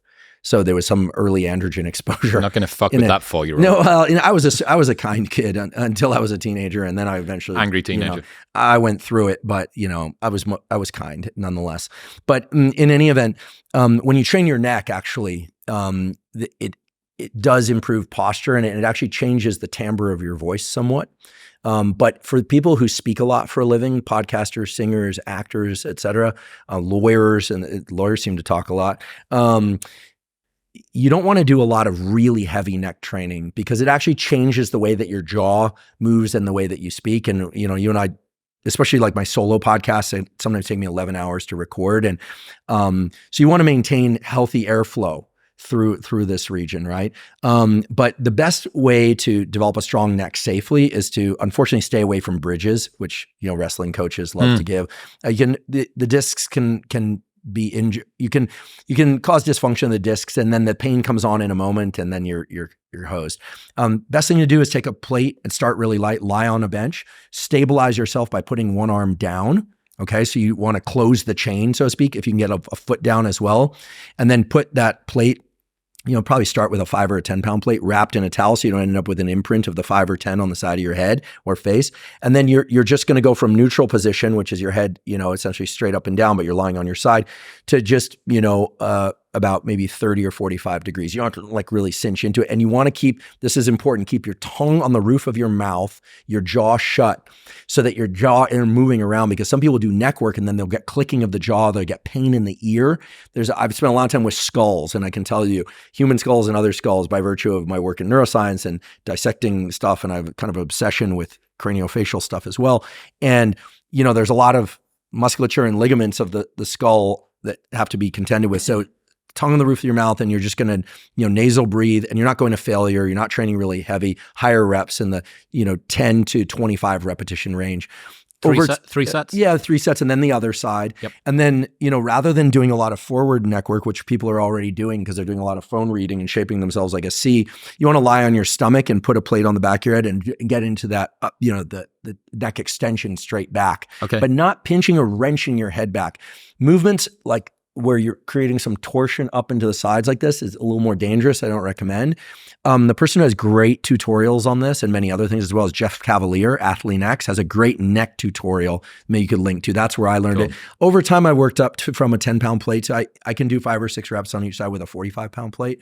You're kidding me. No, you put a 45, that's 20 kilos for the Anglicans listening. Yeah, so I'll do that. And I don't say that to be tough or anything, but the idea for me is to just have a really strong neck, so that also for pressing movements and pulling movements, you'll get much stronger there. Well, listen, the bar has now been set for the fledgling Huberman husbands out there. They know that the neck training is a important part. Black shirt, neck training, bit of a beard. Well, the black, well, to be clear, and women should probably train their neck as well, but lighter, for aesthetic reasons. And if they want to have a bigger neck, they can do that. But I think most women don't want their neck. This is one muscle group that does tend to grow pretty quickly. Is that right? It does. It does. And then the other thing, and this looks ridiculous, but that fighters know it's very useful, is that there's the kiss the sky thing where they'll actually look up and, and you'll feel it in the deeper muscles of the neck. Wow. So that kind of thing is, again, some people use a towel for this stuff if they don't have access to weights, but neck work is really key, just like ab work is key, just like lower back work is key, just like tib work is key. Knees over toes guy, love his content. Ben's amazing. So these smaller muscle groups are not going to be the mainstay of any workout, but they become so important when you're thinking about longevity, because they are the muscle groups that tend to cause, if not trained, shin splints, kink in the neck. The kink in the neck is obviously not a technical term, but pain in the neck, the turning in the shower after doing heavy pressing, and then like you're out, your neck, you can't turn your head, the lower back pain, sciatica, often lower spine stabilization issues. I really think Jeff Cavaliere has some of the best zero cost content on this. I've followed his content for years. And if you put in, for instance, sciatica, low back pain, he has diagnostic tools there that really help you establish whether or not it's truly lower back pain or it's a medial glute issue, and gives you the proper things to do. And neck is just one piece of the equation. Getting back to Huberman Husbands, I chuckled the first time I saw it. I think it was a little frustrating to me because I thought, wait, there are a lot of women that do these protocols too. Our protocols are, we have had some male hormone health episodes, some female hormone health episodes, but in general, we're just talking about stuff that's applicable to everybody. But listen, I don't control the internet. I don't make the rules out there. And, and then traditional media amplified the Huberman Husbands piece through a couple of rightly articles. So, rightly so. And the next thing you know, that's real. The black shirt, I should just say, is because I try and, as we've talked about before, I don't want my tattoos to distract, and I got a lot of them. I want to focus on content and teaching and people hearing the content. And the black shirt is something I did long before I had a podcast. And that's because the great Joe Strummer, singer for The Clash, Mescaleros, wore a black button-down shirt while he would do full shows, and he'd be soaking wet.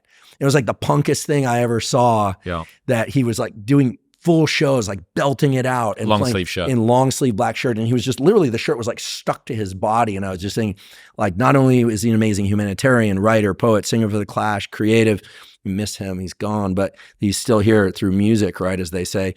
And he, he's just so punk. He's just up there in his 40s or late 40s and soaking wet. And I'm thinking, like, that guy. Like he's got it figured out. I'm going to do it. So anyway, and I like the black shirt. What can I say? We'll get back to talking to Andrew in 1 minute, but first, I need to tell you about AG1. AG1 is a product that I've been using every single day for over 3 years now. Dr. Huberman himself is a massive fan because it is the most comprehensive foundational daily nutrition supplement on the market. My digestion is so much better since I've started using AG1, and I genuinely can't remember what life used to be like, but when I stop using it, I do not like the way that my body feels. Since 2010, AG1 has led the foundational nutrition revolution, continually refining their formula to create better, smarter ways to elevate your health. AG1 is the supplement I trust to provide the support that my body needs every single day, and that's why they've been a partner for so long. If you want to take ownership of your health, it starts with AG1.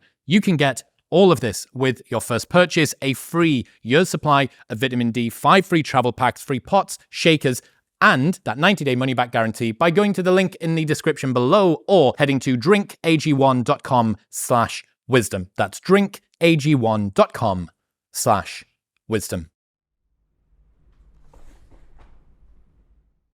How concerned do you think we should be about vaping? Spoke about alcohol. Mm-hmm. It seems like there's this Big Vape is on Netflix at the moment. It's a documentary about the rise of Juul. And I'm only one episode in, but it seems like vaping is now catching an awful lot of attention. How concerned do you think we should be about vaping? Yeah. Sorry, I'm just taking a note here. I take notes during our podcast. Highly intense. It totally makes sense. Just the things I can go back to. We should be very concerned. So when it comes to smoking or vaping, there's the thing that's being consumed, the thing that people are trying to put in their bloodstream. nicotine, cannabis, et cetera. And let's just set those aside. I've done episodes on nicotine and cannabis, and they have their application. They also have their problems. Vaping is terrible because of the other chemicals that it delivers to the lungs. It's also very clear, and we haven't released this episode yet, but I talked to a female hormone doc from Austin, Natalie Crawford, so OBGYN. Vaping is associated with disruptions in egg health, and what they call egg quality can create certain mutations in eggs, and serious endocrine issues in women. Okay. Personally, I find it disgusting. Like, I just find it I don't do it, but when I see people vaping, like, to me, and listen, I used to, when growing up, I quit smoking a long time ago, but I used to smoke a bit of nicotine growing up. Remember, I was a wild one, but that's not why I did it. Nicotine works for me as a drug, and I don't do it anymore. But vaping is so addictive. It's a mutagen. It mutates the genes of cells. It mutates the genes of rapidly dividing cells most. So breast cancers, ovarian cancers, egg quality, sperm are constantly turning over. So, people always say, no, well, I vape all the time and I got so-and-so pregnant or whatever. Women will say, I have a perfectly healthy kid. That kid might've been much healthier. And also the kid's not grown up yet. Like, introduce me to the kid later. I wish for that kid. I pray for them, but that they're healthy as can be. But it is so clear that you're introducing a laundry list of toxins to the lungs, and they're getting into the bloodstream, and there are a number of them that cross the blood-brain barrier. And once they cross the blood-brain barrier, those neurons, by virtue of the fact that neurons don't turn over across the lifespan, you're born with the ones that you're going to die with. You might add a few across your lifespan, but you're mostly born with the ones that you're going to die with. Well, they're going to harbor those chemicals and those particulates. And yes, we have grandparents that smoked and lived to be 90, but those are generally the outliers. So I can't find one good reason why people should vape. If people want nicotine in their system that badly, and here I'm not recommending that, they would be much better off relying on a Troche or a patch. Yep. Because or whatever. Or even toothpicks or injectable. I know people, I'm not going to out anyone. Inject nicotine. Oh, I'm not going to out anyone here, but I know people in our podcast community that rely on nicotine injections for mental clarity. That is so hardcore. Yeah, I don't. It causes elevation in blood pressure. It causes vasoconstriction, but it also will robustly increase focus and attention. As any smoker will tell you. Mainlining nicotine. Yeah, you're starting to see some companies that offer things like NAD infusions also offer subcutaneous or nicotine injections. Going back to patch or gum. Yeah. Smoking for a very long time, everyone knows. Huge campaign, which I think was pretty effective, actually. It's kind of discouraging people from smoking, or at least making them aware about the... Do you remember how they got kids to stop smoking? They told them for years it was bad for their health. That didn't work. They told them that it was putting money in the pockets of these these old cackling white guys that were like rubbing their hands in the boardroom and making a ton of money, and then it became the rebellious thing to quit smoking. That was the effective campaign. So I think about this all the time, that there was a big push to both disincentivize and make more difficult smoking. You've got to go outside. There's the smoking area. Mm-hmm. I remember I worked in clubs for 1 year before the smoking ban came in the UK, and then people had to go outside. Just friction all the way down, and then vaping came in. And vaping is way more enjoyable of an experience than smoking ever was. You can have a higher dose of nicotine that tastes, enjoyable, bubblegum flavor and raspberry unicorn dust and whatever. I don't know. And it's not going to stink the house out. You don't have any of the externalities of that. So I wonder whether we have ended up in a net benefit or net cost for public health from switching from smoking to vaping. Yeah, there's an analog here with, kratom and opioids. If you really want to, we just got to put ourselves under attack by even bringing up the topic, but I did it intentionally. There are things like smoking and opioid addiction, it's unequivocal. It's just terrible, right? It crushes lives, destroys lives. Yes, there are those rare individuals who smoked their whole life, lived into their 90s, and okay, but they are outliers. So the question is vaping allowing fewer people to smoke and therefore improving their health. Maybe if they're hell-bent on getting that nicotine or cannabis into their system and they're opting not to smoke and they're going to vape instead, then maybe we have to be objective and say, okay, if they are absolutely intent on getting it in through some inhalation device, vaping is probably better, but we don't know that for sure. We actually don't know that. And then since I brought it up, and I really put the target on myself with this one, I did a post about kratom, which is over the counter. People will say it's not an opioid. It taps the opioid system. It taps other systems as well. And a number of people have indeed managed to get themselves off of opioids using kratom as a bit of a bridge, kind of like the methadone heroin thing. But the kratom advocacy groups are really growing strong right now because there is the possibility that kratom will be made illegal in the not too distant future. And there is the reality that some people who were never opioid addicts have taken kratom and then get addicted to kratom. And then people start arguing, is it real addiction? Is it habit forming, et cetera? So I think the next year or so is going to be an interesting time for dialogue about kratom. I have a couple of guests coming on my podcast. Maybe you'll do it as well. And I'd love that if you would. There's one thing, by the way, folks, that's so great about the podcast space. Unlike other professions, we love it when one topic or one guest shows up on multiple podcasts because it actually doesn't hurt any of us. And you've sent me, in the last few months, you sent me Paul Conti, you've sent me Rick Rubin. And everyone's got a different flex, right? The conversation you're going to have with Rick or Paul is going to be way different to the one that I'm going to have, which is going to be way different to the one that Joe's going to have. Yeah, it's a very different thing than academic science, than journalism of other kinds. Zero sum. The idea, it's a no scoop. They, like in academia or in journalism, they say, oh, who got the scoop? Or you got scooped, someone else put it out first. And, in podcasting, it's quite the opposite. So I think the kratom the kratom topics can be really interesting and important to cover. But I think, look, my vote is to not vape. I think I'm just shocked at how many people vape. And first of all, it's actually not unlike cigarette smoking. It's expensive. That's not the main reason people avoid it, but it's a significant expense when you add it up across the year. It's clearly addictive. There's no question about it. It's clearly detrimental to lung function. And then people like how it makes their brain feel.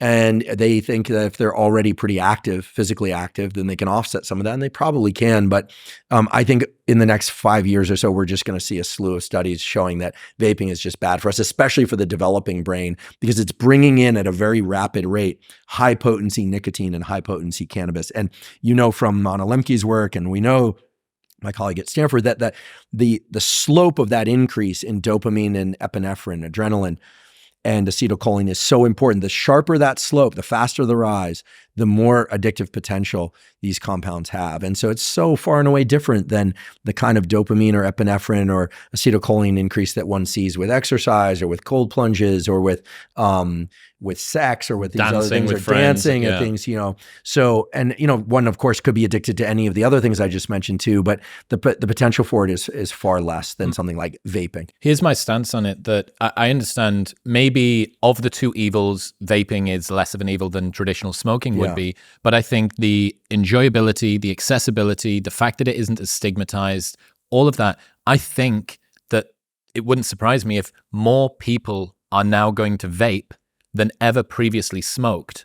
And even if the difference between the two is that vaping is better, that the total area under the curve of public health degradation, I think that we've netted a loss overall for vaping. And I see, dude, I go to a comedy show and I find myself going and getting an Escobar before, and I'm like, what? Like, why is it? It's just habit. What is it? It's like just a disposable vape. So do you vape?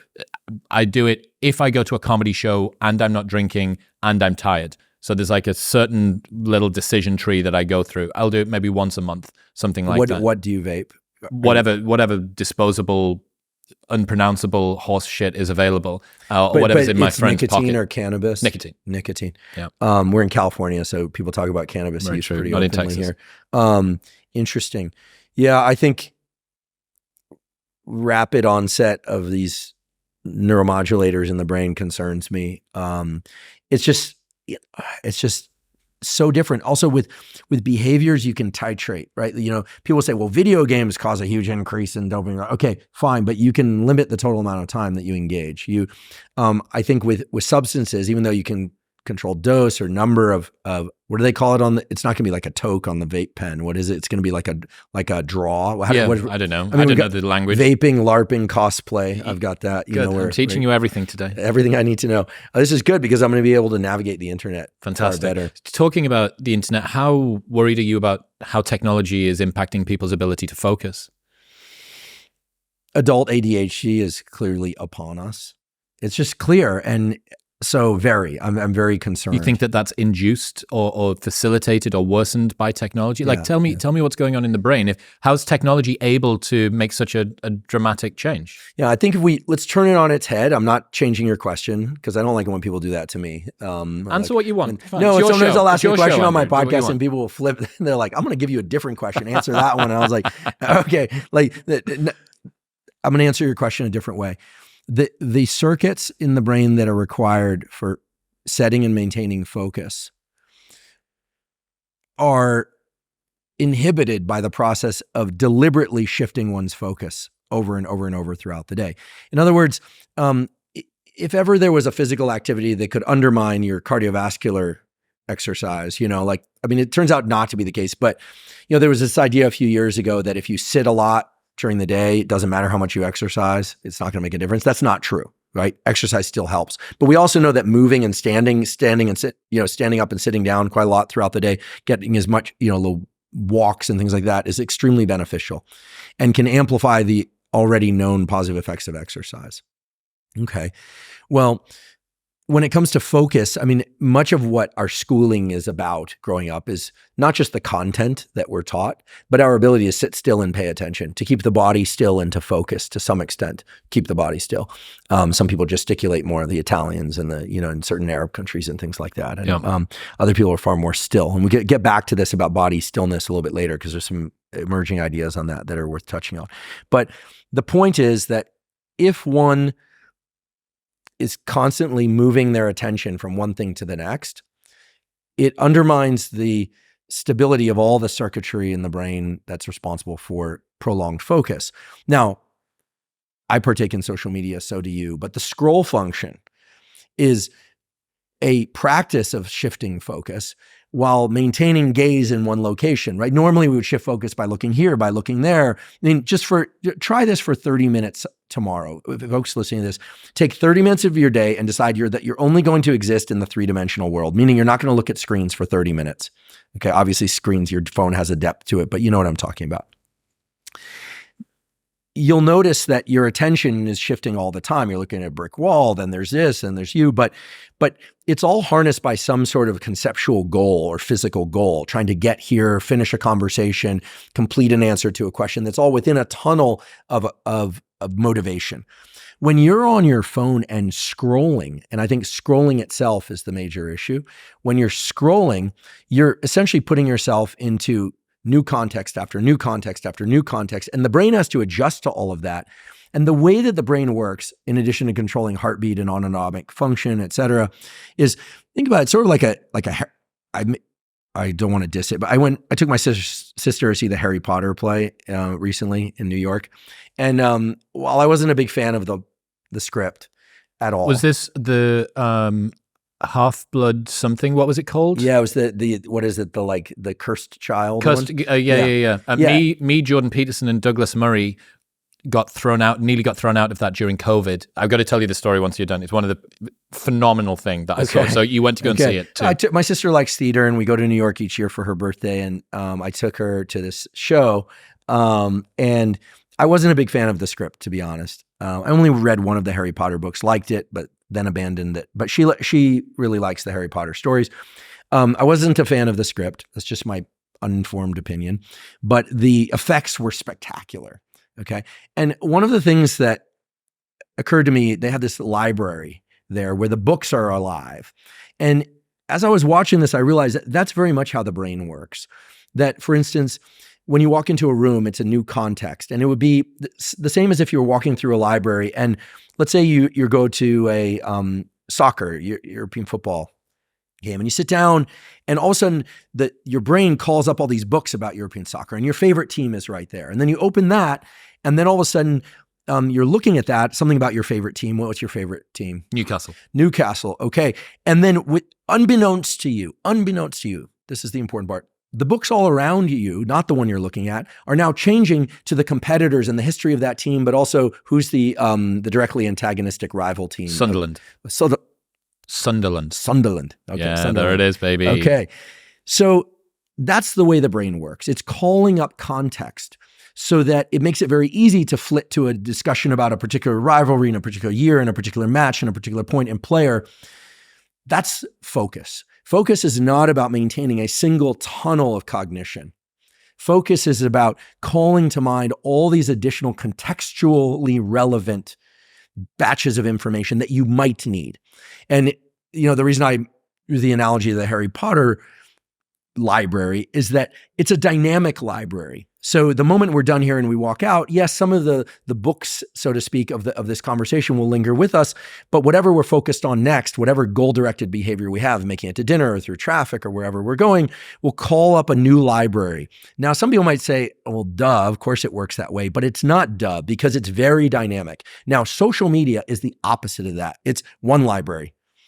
Next account, another library. Next account, another library. Next account, another library, another library, another library. And the brain is calling up all these different libraries in rapid succession. Wow. So when I look, I'll be honest, the selected choice of things to click on tells me a lot about what I've been clicking on, right? Obviously the algorithm is telling yourself. me. Yeah. I confess, and I'm really embarrassed to say, but not so embarrassed that I won't reveal, that what I find now on that gallery of things to select are street fights. So beat downs and really adorable, strange animals or cute animals. I love the flora and fauna of life. The duality of Andrew Huberman. Yeah, right. And not the capybara. If ever there was an uninteresting animal, it's the capybara. However, yes, the raccoon accounts are delightful to me. The Nature is Metal account is very phenomenal. Cool. Yeah. There's an extensive community of capybara enthusiasts on Instagram. Which you're a member of? No, I've actively avoided capybara accounts. You're a big octopus guy, though. I like cephalopods. I like cuttlefish. My lab used to work on cuttlefish and octopuses. Octopi, Andrew, come on. It's octopuses. I've been taught for so long that it's octopi. It's octopuses. And actually, this is the most, Lex is going to kill me because there was a meme about this because we did a live. Okay, so I know too much about this because my lab used to work on cephalopods, which are which are in the category of mollusks, that include cuttlefish and octopuses. And so it's octopuses is the correct plural. And this is the most groundbreaking piece of information that we've got so far today. Moreover, the great Oliver Sacks, who's now unfortunately dead, is a neurologist and popular writer about the brain function, the man who mistook his wife for his hat, et cetera. A real hero of mine, talked about this, that, it's also platypuses. And he wrote about, you can look this up, he wrote about traveling to Australia and then going to the far north where they have a breeding program to reestablish the platypuses, and that the location of the breeding program, is literally the platypussery. Wow. Yeah. Yeah. Oliver Sacks wrote about this. So I've long been interested in the platypus as an interesting animal. They're very interesting. Octopuses. Yep. Yeah, that's okay. Many I'll get there. I'll get there. It's a revolution. So does that mean that the plural is or that the location where they breed octopuses is the octopussery? I hope so. Okay. I want to go there. Yeah. Well, according to Oliver Sacks, this is the correct nomenclature, and he's the neurologist expert in cephalopods. So we can return to this at some point. I'm sure people will put in the comments where we're right, where we're wrong. I'm absolutely But either way, they will have gone out and researched and learned, and that's what we're here for. I want to show you this video. We can put it up on the screen. Just press play on the middle of that, and let me know what you think. Right. So for those listening who aren't watching, this is an image of a kid flipping back and forth between an iPad and a phone. With incredible dexterity. This is a family out to dinner and the kids are watching screens. There's another kid without any phone in his hands, crying, attempting to swipe the phone that is not in his hand as if scratching at an itch but not successfully, and a kid actually tapping a screen in their sleep. Yeah, yes, this is, indeed, we are in the, thank you. What do you think's going on there? Yeah. And thanks for getting me out of the animal fights conversation. What's happening is very clear, which is that, the brain, the human brain is an incredible organ because it's a map of our experience. It has certain parts that are hardwired that govern our heart rate and control of our heart rate, or control of our breathing, certain immune functions, and on. But then a vast percentage of the human brain is open real estate that is designated as one function or another depending on what happens to you during development. So we know this for sure. My scientific great-grandparents won the Nobel Prize for this, David Hubel and Torrance and Weasel, that what you see during development, really between the ages of birth and about age 14 mainly, but certainly extending longer, creates a set of modules or maps within the brain that allow you to predict what's going to happen in the future. So if kids are growing up doing a lot of swiping behavior, remember, we're in the first time in human history where people have written with their thumbs also, right? Texting. There are entirely different maps of how language is encoded, how motor functions and language interact. In the past, meaning for tens of thousands of years, if not longer, gesticulating and speech and grunting and shouting and pointing is one of the primary modes of communication. It's not surprising, therefore, that the representation of the hands and the digits, which is nerd speak for fingers, is right next to the areas of the brain that are responsible for generating language and speech and language. So we now have the ability to speak with our thumbs, so to speak, no pun intended, by texting. We now have the ability to see many different contextual landscapes, as we talked about before, by swiping, typically up. Sometimes down, typically up, right? So the up swipe has become, as perhaps as hard, not as mapped into the brain as the wave. Hi, what do you say to babies? Hi, people try and get their attention, get them to go wide-eyed, smile. They do peekaboo. These guys, people have been doing this for a very long time. Now, the swipe function is one of the ways in which human beings engage in the world. It's not as fundamental as opening one's mouth to eat, but it's pretty close. So the brain has just adapted to this. There's real estate set aside for whatever your experience was. And so what you're seeing there is just kids very adept at doing this because it's always a trade-off. Hubel and Wiesel, in part, won the Nobel Prize for showing that plasticity of the brain, mapping of the brain for one particular sensory experience or function, say swiping or the ability to switch back and forth between multiple screens, is always at the expense of some other potential function. You can't do everything. So when children are inculcating that particular habit, there is the Thomas Sowell quote, like, there are no solutions, only trade-offs. Right.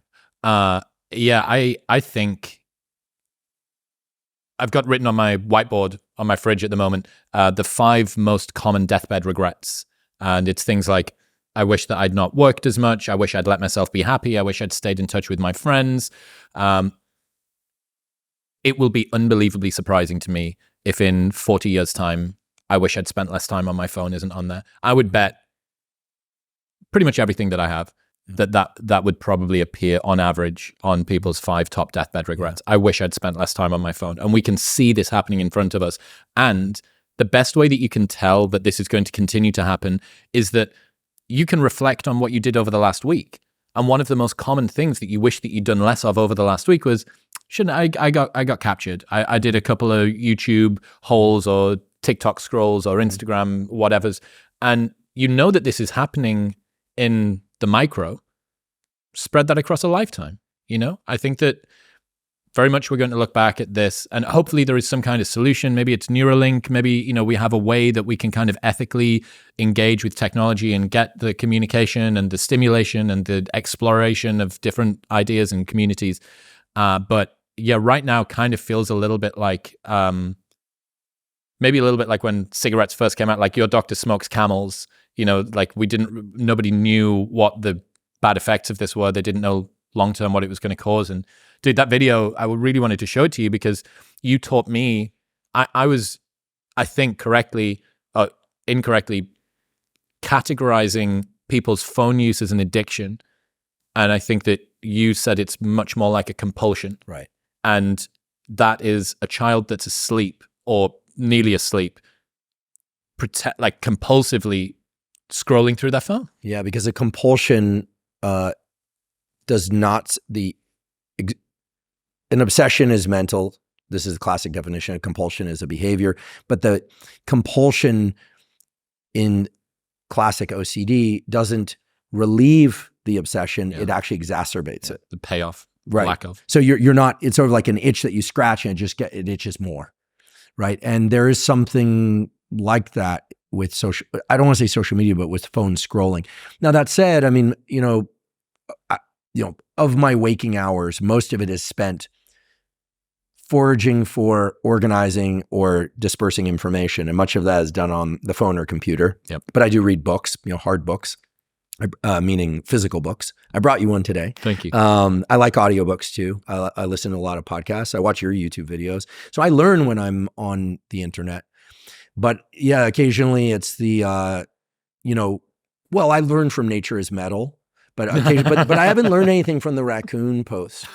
Nothing of substance anyway. Well, here's the thing. Except that they're very cute and very. They do that thing when they scoop food up like this. They wash food in my pool now. I moved to a place. I'm renting a place that has a pool. I've never had a pool before. I've skateboarded in a lot of empty pools, but I've never had one that had water in it.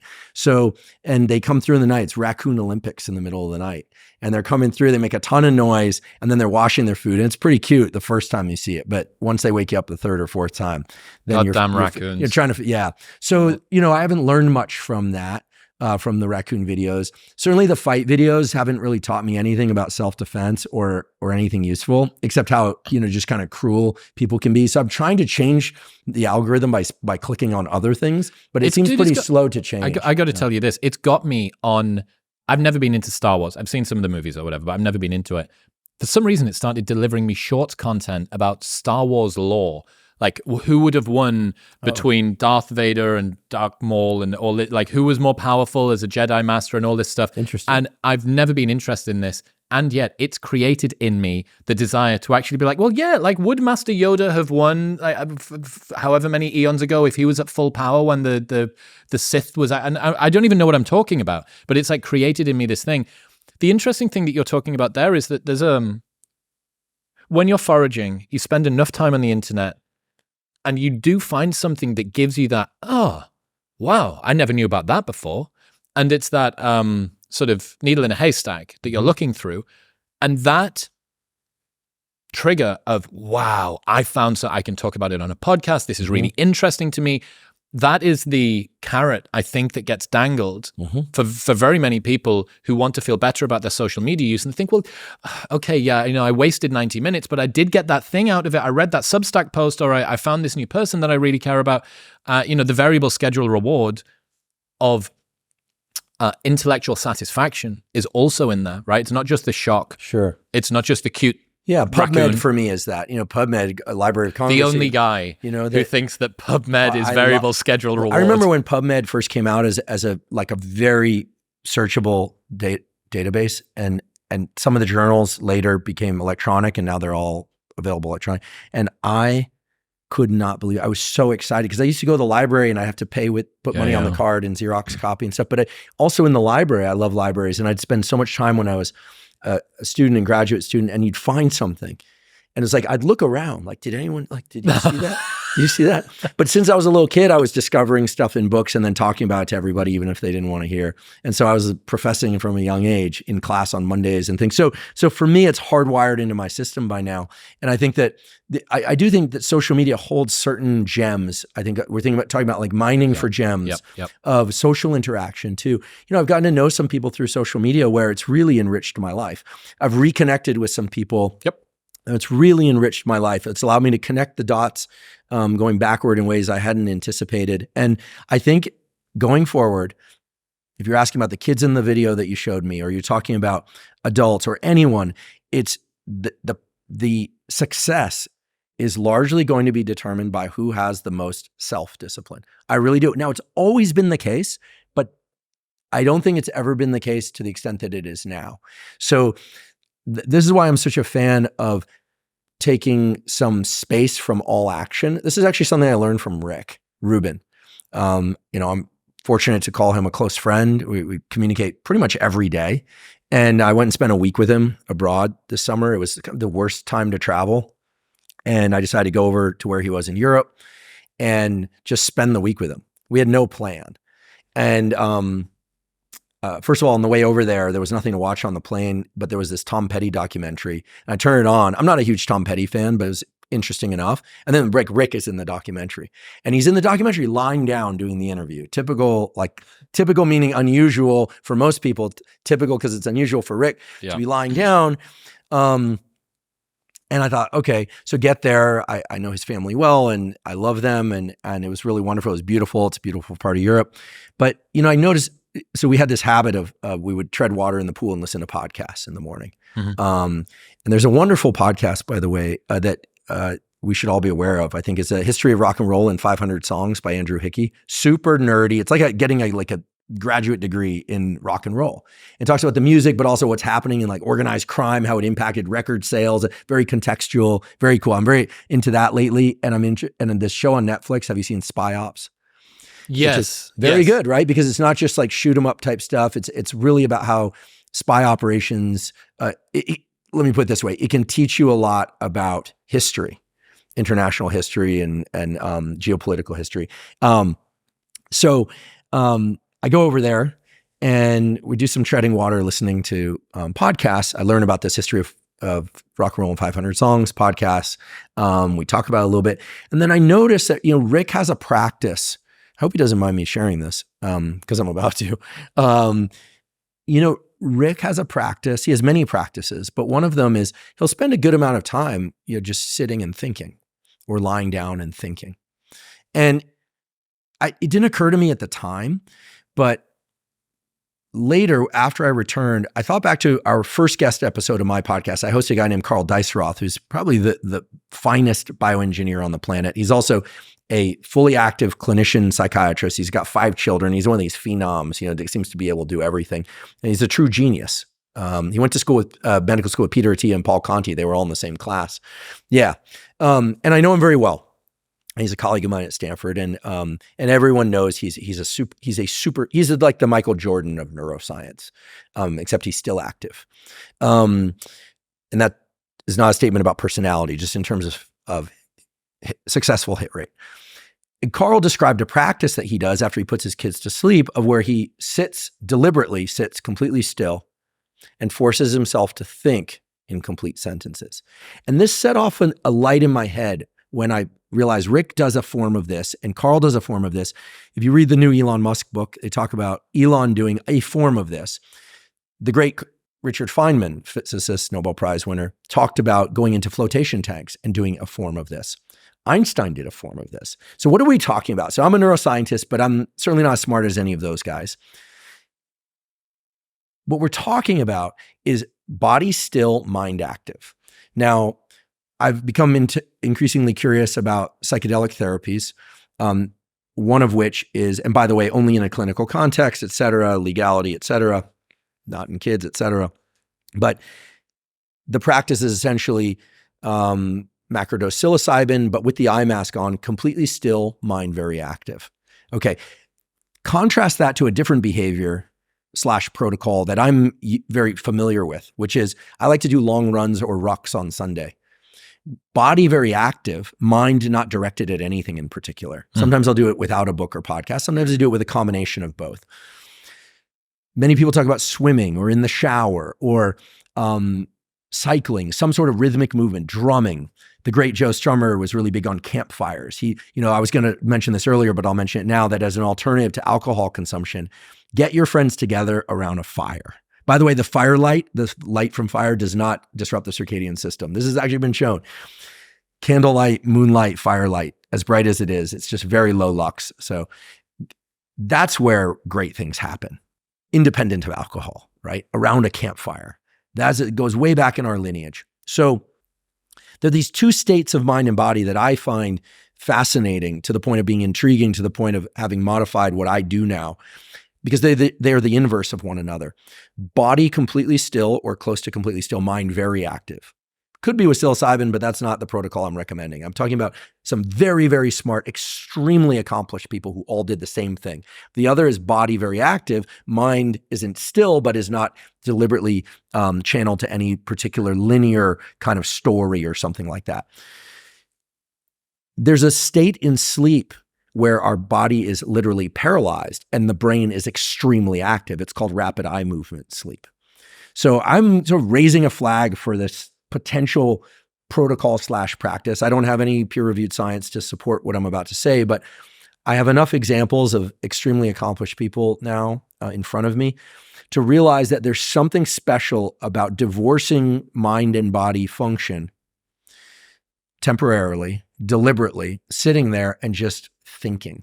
And recently I had a conversation with the great Paul Conti, and the addition of the words "the great" in front of him are appropriate here. He's, I believe, based on my observation of his clinical work and intellectual acumen, that he's the finest psychiatrist of our age, clearly integrating from so many backgrounds. He's worked with a ton of interesting people. Coming on the podcast in December. Amazing. And he's just phenomenal, right? Not just about trauma, but about everything, personality types, narcissism, gaslighting. I mean, people throw those terms around like crazy. Paul will tell you what it actually means, okay? What those terms actually mean. But the ability to think and to access the unconscious. Paul refers to the unconscious as the supercomputer of the brain.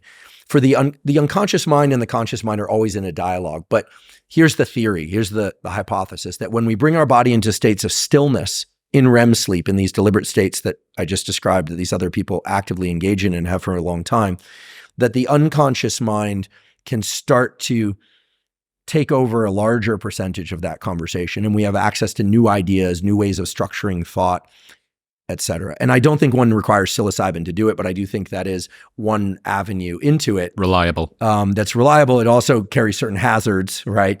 Because it's like being put on a mental rocket ship to some extent. It's not like DMT, but very little control over where one's cognition goes, although there is some in there. Anyway, I just wanted to throw this up on the wall because it's always fun to talk about new things and kind of what's coming, what I think is coming next. I think if I were to make a prediction, I think in the next 2 years, you're not just going to hear about meditation, non-sleep, deep rest, something I'm a big fan of, yoga nidra, hypnosis, but also whatever we want to call this, you'll probably come up with a better name than I can, body still, mind active states to access different aspects of our unconscious and cognition. And I must say that we do this with the phone. Sorry, I just, because I realized you were about to say something. And when you speak, you say interesting things. And I learned cosplay, LARPing. Don't put those ones as the most interesting. Oh, no, you say many interesting stuff. No, there's other, no, well, in terms of new terms. Okay. New terms. Yeah. Newcastle. Yeah. Sunderland. Sorry. Those weren't the most concepts, but I'm learning is the point. I wasn't being sarcastic. That when we sit and we're just scrolling, yeah, we're more or less body still, mind active, but guess what? None of it's coming from within. It's all coming from the outside. So whether or not it's psilocybin in the eye mask, or Carl sitting there, eyes closed, deliberately still thinking, or Feynman in the salt equilibration chamber, the flotation tank, or Rick lying there thinking whatever it is he happens to be thinking, whatever amazing album he's going to now help produce, or Einstein. I mean, we can think of the phone and the scrolling as lending itself to less ability to focus and ADHD, but just the real crime, the real insult to humanity, for me, the real cost is what about all the creative imagination of things that come from inside that could be generated by people in that time. So I've started doing a practice of 20 minutes a day of just sitting and eyes closed typically. Sometimes it's right as I wake up, but usually it's not. And just trying to think about certain topics and hold those topics in a kind of a linear way, or sometimes just letting stuff geyser up. Anyway, some people might think of this as like completely wacko-woo, new agey stuff, but the list of names I read off there of people that do that and have been doing this for a long time and attribute this practice as one of the major sources of their best ideas is a non-trivial list. When I think about that, there's a few different ways that are slightly similar. The number of people who've had great ideas whilst walking. and attribute an awful lot of their success to walking and thinking. Right. I'm aware that you're talking body still, mind active, but it's like body mostly still. It's not exactly like... Or perhaps there is a unique way to access this too. Maybe it's a different channel to a different brain state. Maybe it's a different channel to the same brain state. Like I love doing long rucks and long runs on Sunday. That's my goal on Sunday. Get out as much as possible into the nature and just move in some sort of repetitive way, like a mule. I'll throw on a rucksack because Peter Attia got me into that. Sometimes it's with other people, sometimes alone. Sometimes I listen to a podcast, sometimes I don't. Sometimes an audiobook, sometimes I don't. But something about motor repetition. So this is not sets and reps. This is not restacking the plate. This is, minimum amount of cognition required, freeing up mental space to do other things. Yeah, could be on the rower. So again, I think different people will do it differently. I've been hanging around with a lot of musicians lately. I've become good friends with one of my favorite musicians, songwriters, Tim Armstrong, lead singer for Rancid, Transplants. He and Travis Barker did Transplants. And, it's clear that musicians, especially drummers, but other musicians, well, they're always in a rhythm in their head. They're actually, Tim and I the other day, we went someplace and we walked out. He's like, did you hear that? I'm like, to hear what? He's like, you didn't hear that? I was like, what? He's like, they had the news on and the radio on, and he's so tuned into the audio environment. I'm not, right? I'm not that audio oriented, more visually oriented. But people who have an internal rhythm, that they're noodling on something in their head. I mean, this is the substrate of creative work, right? And again, the phone isn't evil, but the moment you're taking in sensory input from that includes things that have already been created, you could argue that those are the macronutrients that you're going to combine for your own creative thing, the gems in the internet. So scientific studies for me are interesting things on YouTube. But there's also just the raw materials of creative work that come from limiting sensory input and just going inside. Self-generating it. Yeah, so I've been thinking, one of the things that people want a lot more of, I think, is focus, attention, productivity. As someone who values the work output that you do, productivity as a word is quite nefarious, quite nebulous, quite sort of ephemeral. How have you come to think about the concept of productivity and its constituent parts? Have you got any tools, any strategies, tactics that you use to kind of drop yourself into a productive state and stay there? Yeah, so I do all the things that I profess. At the level of the basics: morning sunlight, non-sleep deep rest if I didn't get enough sleep, physiological size when I need to bring my level of autonomic arousal, aka stress, down. These are all things I've talked about. 3 days a week of cardiovascular training, 3 days a week of resistance training, 1 day a week of deliberate cold, deliberate heat minimum, usually on the day after leg day. I do all that stuff. And it creates a structure. And yes, it takes some time. And a lot of that stuff can be combined, with consumption of podcasts and audiobooks at the same time, and social time. But for me, the process of writing, and I'm working on a book now, but also just the creative process has been greatly enhanced, and productivity overall, by setting in this 20-minute period where I force myself to just stop and have deliberate thoughts that are within a single context. I don't let my mind wander. So it's very different than maybe the psilocybin journey where it sounds to me a little bit like active meditation, or kind of like narrative meditation in a way. You're forcing your mind to come back to you're not just allowing yourself to branch off onto a new thought. Okay, here I am. This is the trunk of the tree, and I'm going to try and follow this trunk as high as I can. Right. What about, you're sitting down at the desk, you have the research to do, the emails to write, the whatever. What have you got tactically in terms of a priming or a structure for that specific situation? Yeah, I use handwritten sticky notes, and I'll put the thing that I'm supposed to do, and I'll keep looking at it because I'm amazed at how often my mind will flit to other things. So it's like, oh, I have to transfer some money to somebody that I owe them, or I have to pay that bill, or the number of excuses that leap to mind is outrageous for everybody, unless we're under deadline, fear, or extremely rare, but high motivational states because we just simply love it. So I give myself 5 minutes or so to break into the work, or 5 to 10 minutes. I don't expect full focus in that first 5 to 10 minutes. But here's what I tell myself, because I know from 30 plus years of experience, the feeling that I'm going to get after I complete something, having really had to push against the grain to force my attention back to that thing, the feeling of having accomplished even a 1 hour bout of work is so incredibly rewarding for me. And the feeling of having done basically nothing is such an incredible sense of disappointment and lack of life, like such a vitality drain for me. I'm not as hard on myself as I gather some people out there are. Like David Goggins talks about his self-talk and how he can be very hard on himself at times. But mine isn't like that. But I know how great it's going to feel when I get to the... So you're projecting forward the reward that you're going to feel and trying to bring that into the now. That's very smart. I've got written on my I've got two fridge whiteboards. The other is, what would you tomorrow want you today to do? Right. And that to me is it's like a panacea for avoiding bad decisions. Because you live with the story that you tell yourself about the decision for way longer than the enjoyment or lack of the decision. There is a cookie on the table. I promised myself I wouldn't eat it, and I make a decision about whether or not I eat the cookie. There is either enjoyment or reward, enjoyment in eating it, or reward of satisfaction of discipline for not eating it. That happens now. But what's really important is the story that I tell myself tomorrow about being the sort of person that is a cookie eater or is not a cookie eater. And I think that framing that we place around the present moment largely determines our experience of it. And I find myself trying to live for future Chris more. And the more that I do that, the better that my life seems to get. There are very few situations in which I make a decision today that I tomorrow would have wanted me to, that turn out to be the wrong decision. And that projecting forward, how am I going to feel in future? This is difficult now.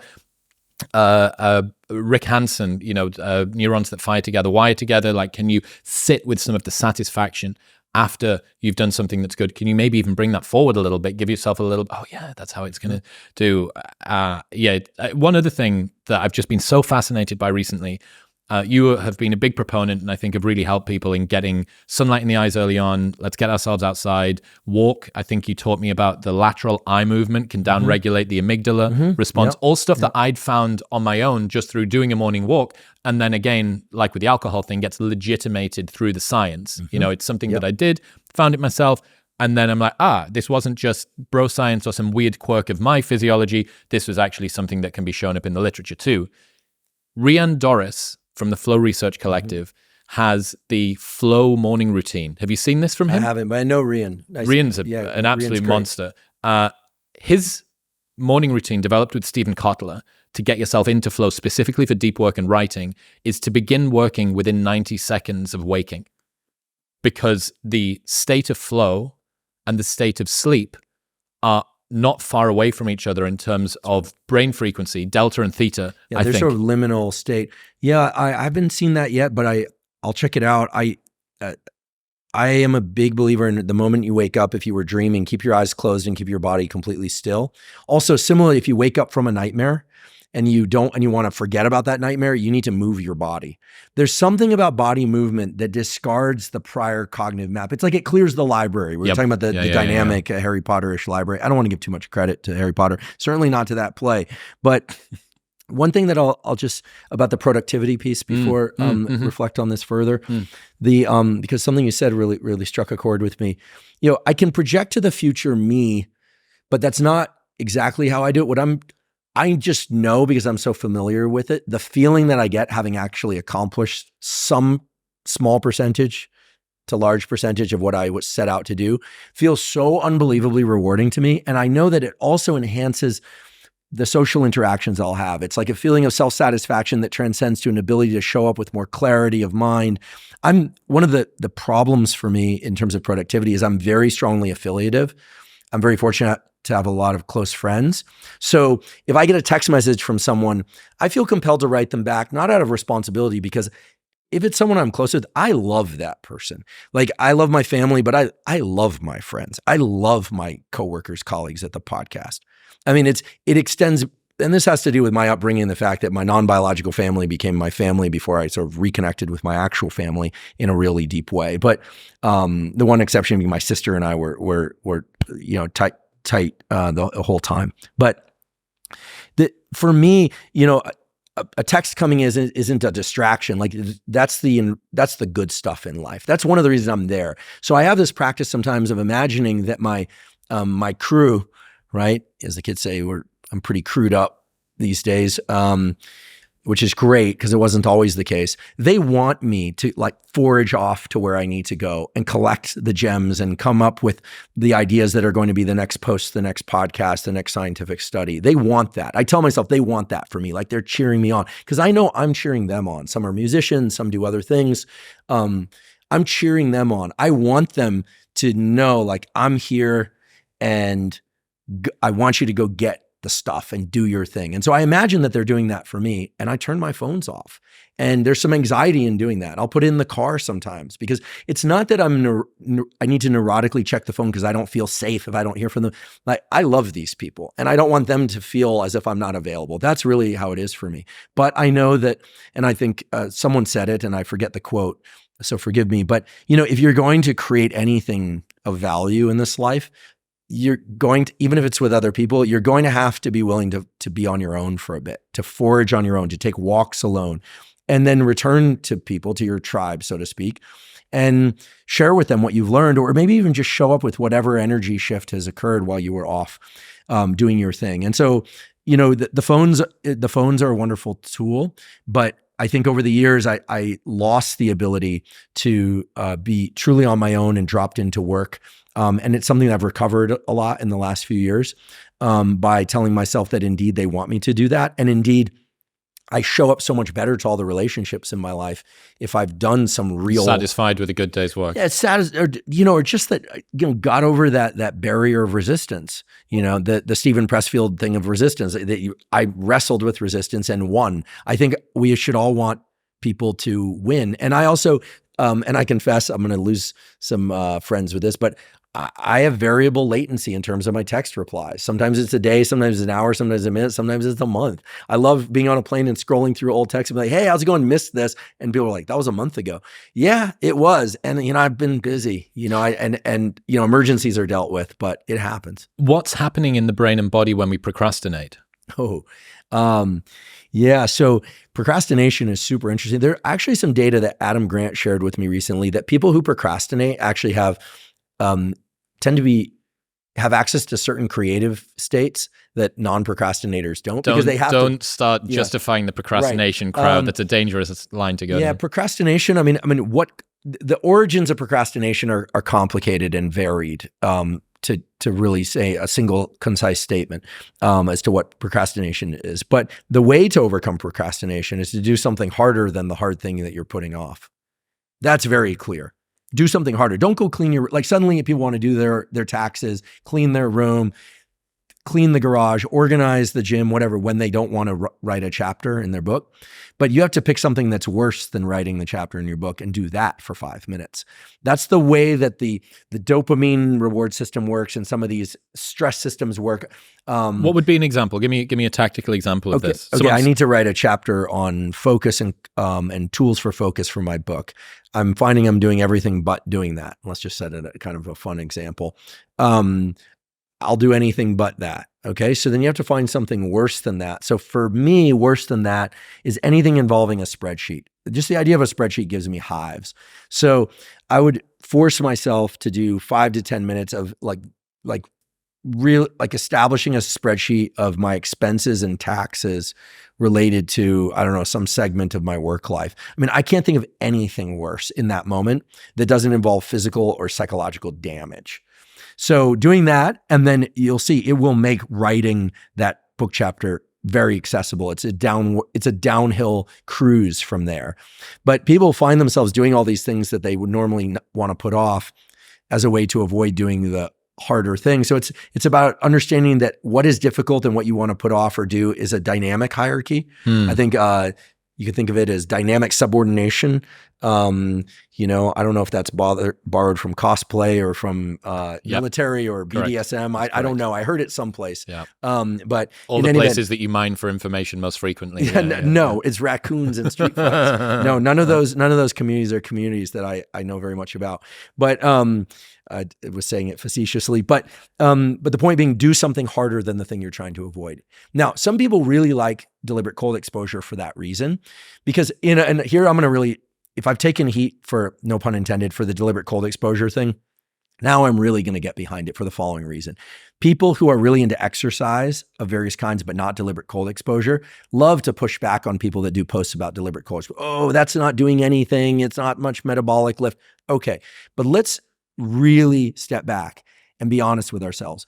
The adrenaline, the pattern of adrenaline release over time from deliberate cold exposure is something that's very hard to recreate safely with other endeavors. Sure, a hard workout is going to spike your adrenaline and dopamine also, but is it going to spike it the way that deliberate cold exposure is? No. Also, the amount of a mental barrier that one has to get over in a moment, there's no like 3 warm-up sets, like walk on the treadmill. 0 to 100. Pre-workout drink. Show me the pre-cold plunge drink that makes it easier. Okay. It's called willpower. Yeah. Okay. And now some people come to love deliberate cold exposure, but that's usually for how they feel afterwards. So I think there is so much utility to deliberate cold exposure. Now, do people have to do it? No, but deliberate cold shower, deliberate ice bath, deliberate cold plunge is a world apart from all the other self-imposed stressors because of the speed of onset of the stress. It's even more so than a sauna. That's right. You get into a sauna and it takes time for you to heat up. It takes time for you to get uncomfortable. Right. I mean, it's a very potent tool because of the amplitude and the timing of adrenaline that it creates. What else in the procrastination dissolving toolkit? So we've got do something that is harder than the thing that you're trying to get away from. If you can do cold exposure, that's kind of cool. If you're like, I got to sit down and do this, I find myself for 10 minutes kind of fluffing about trying to do stuff. I go upstairs, I have a cold shower. Okay, that was way more miserable than this is going to be. If it's miserable, if you like it, then no. But if it's way more miserable, then that's the thing to do. Pick the miserable thing. I mean, sometimes it'll leave me like hard conversation you didn't want to have. Some people are, certain hard conversations are harder than others, easier than others. But, in business, I've never had a hard time having hard conversations. People slaying all sorts of demons in an attempt to get away from their procrastination. That's right. Here. One of the things that I really wanted to talk about was the peril of over-optimization. I think that before we knew about all of these science-based tools, everyone had an excuse not to be optimized, right? And now we're all educated about this stuff. And I think that a lot of people feel guilt. They can feel guilt because the gap between how effective they are and how effective they could be is felt between them. Mm-hmm. So given that you spend an awful lot of time thinking about the tools that people can use, how can someone get over this guilt of lack, of not being where they should be with getting all of their things dialed in? Well, guilt is rarely an effective emotion, although sometimes guilt and shame can really help us make significant change. The word optimization and optimize, I think, needs clear definition. And I'm not suggesting that you are the one that said this, but a lot of people think it means being perfect all the time.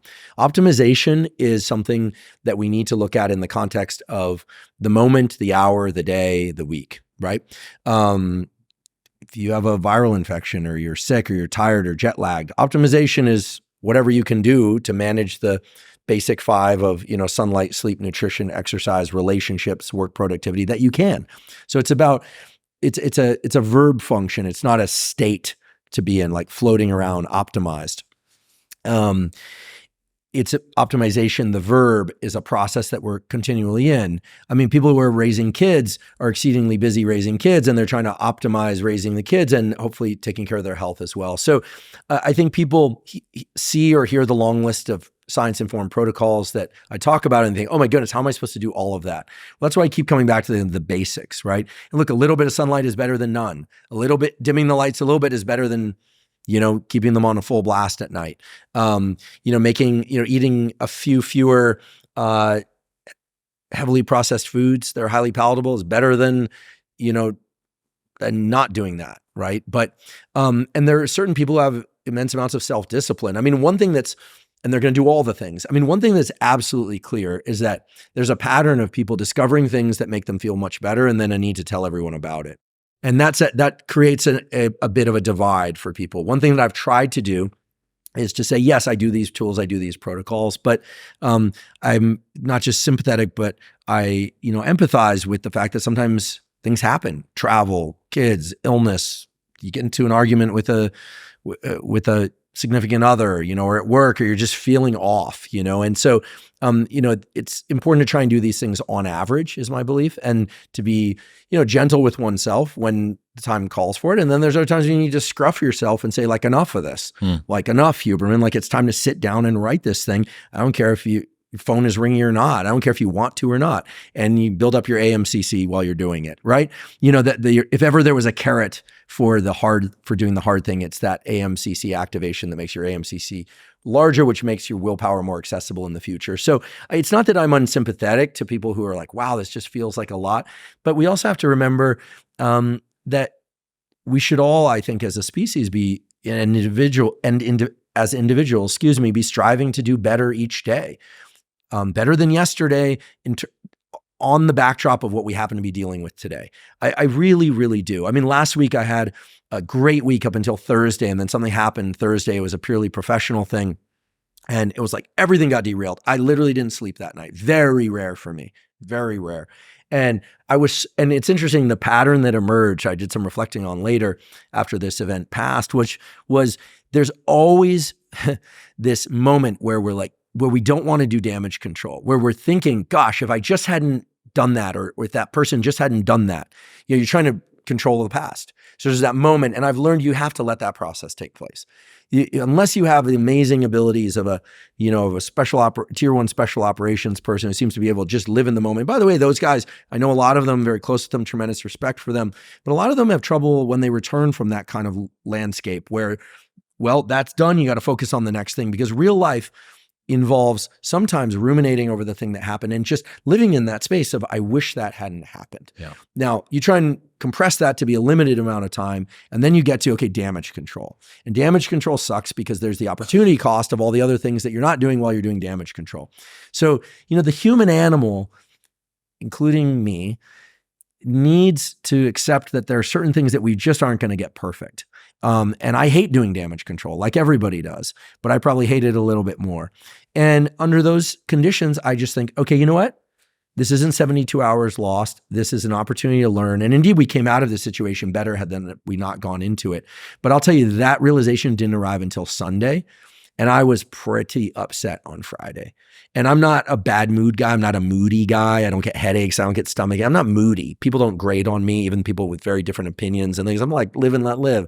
And I like my bulldog Costello. So I guess to answer your question very directly here at the end, I think optimization is not about removing all negative emotion or physical states. Optimization is about working with what's right in front of you, with the understanding that the human brain and its capacity to think about the past, the present, or the future, in some combination sometimes, occasionally the anchor is still stuck in the sand a few hours or days back or years back. And we have to accept that as part of our normal neural functioning and psychological functioning, and try and get unmoored and move forward. But that when we're in those moments, we have to know that we're in them. And one of the most useful tools for this was given to me by a podcast guest. The episode hasn't come out yet, Dr. Lisa Feldman Barrett, who's done a lot on the neurobiology of emotions and psychology of emotions. And, she said, and it's so powerful, anytime you feel a high activation state of any kind, you should stop. Because what's happening is it's revealing to you something very important. And if you don't stop to think about why I'm so upset or why I'm so happy, you're going to miss an important lesson. So this could be positive states too. Anytime you feel like you're getting above 8 out of 10 or 7.5 out of 10 on some scale of internal arousal for good or bad reasons, you want to reflect. What is the lesson?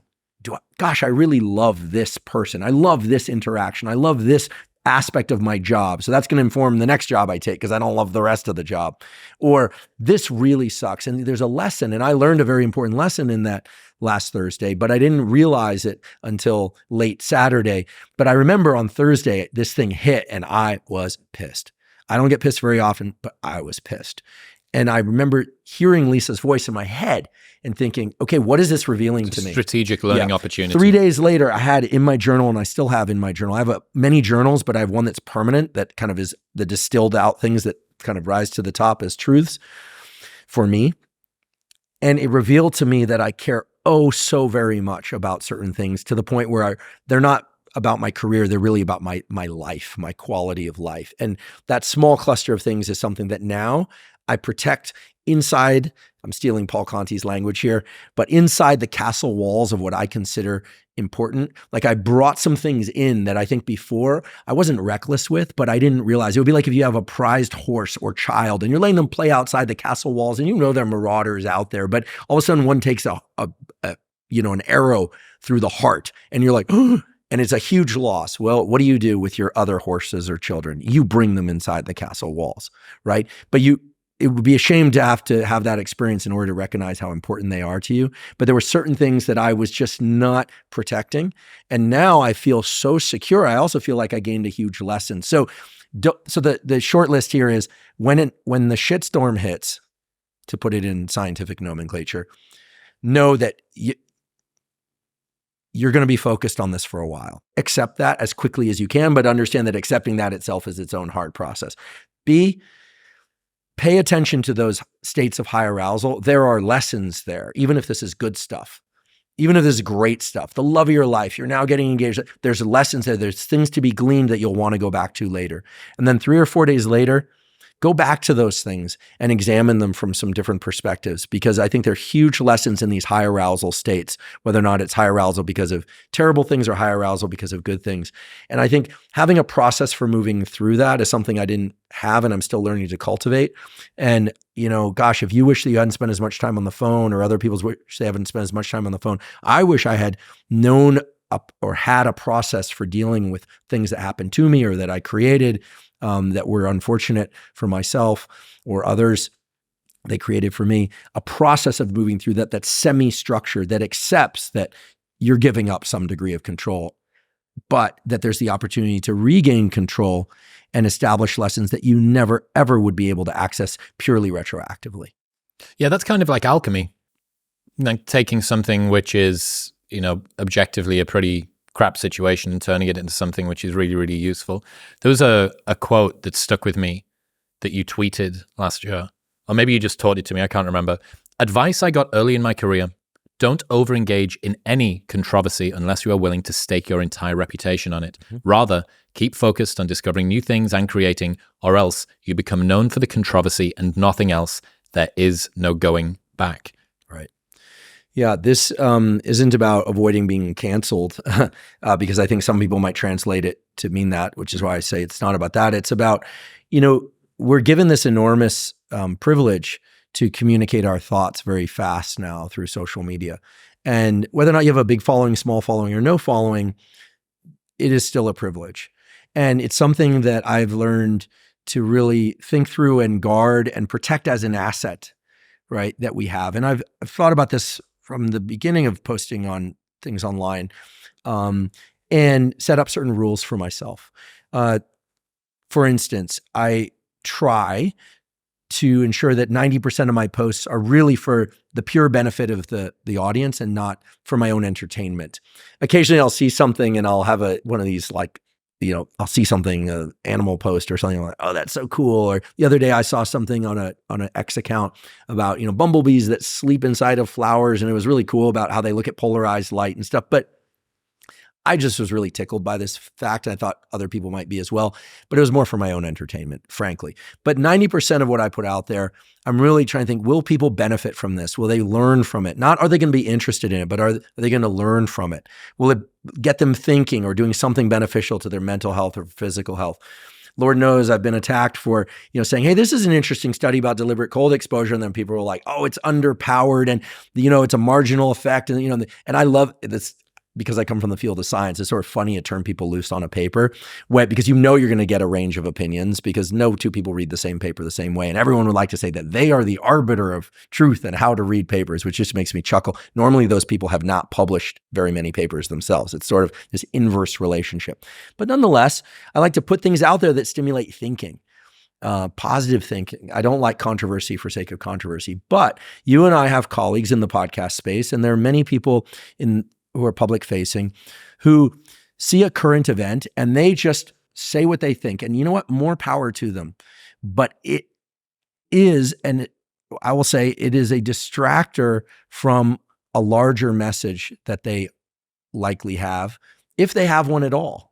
But and you see this, and it's not that they go down. What happens is they take their audience that has been built around a certain set of topics, and suddenly they're talking about current events. I guess what I'm basically saying is I don't talk about current events. Yeah, you've never, as far as I'm aware, you've never commented on politics. You've never made any. No, politics came around to me in an interesting way. I'll just share this because it's exactly how it happened.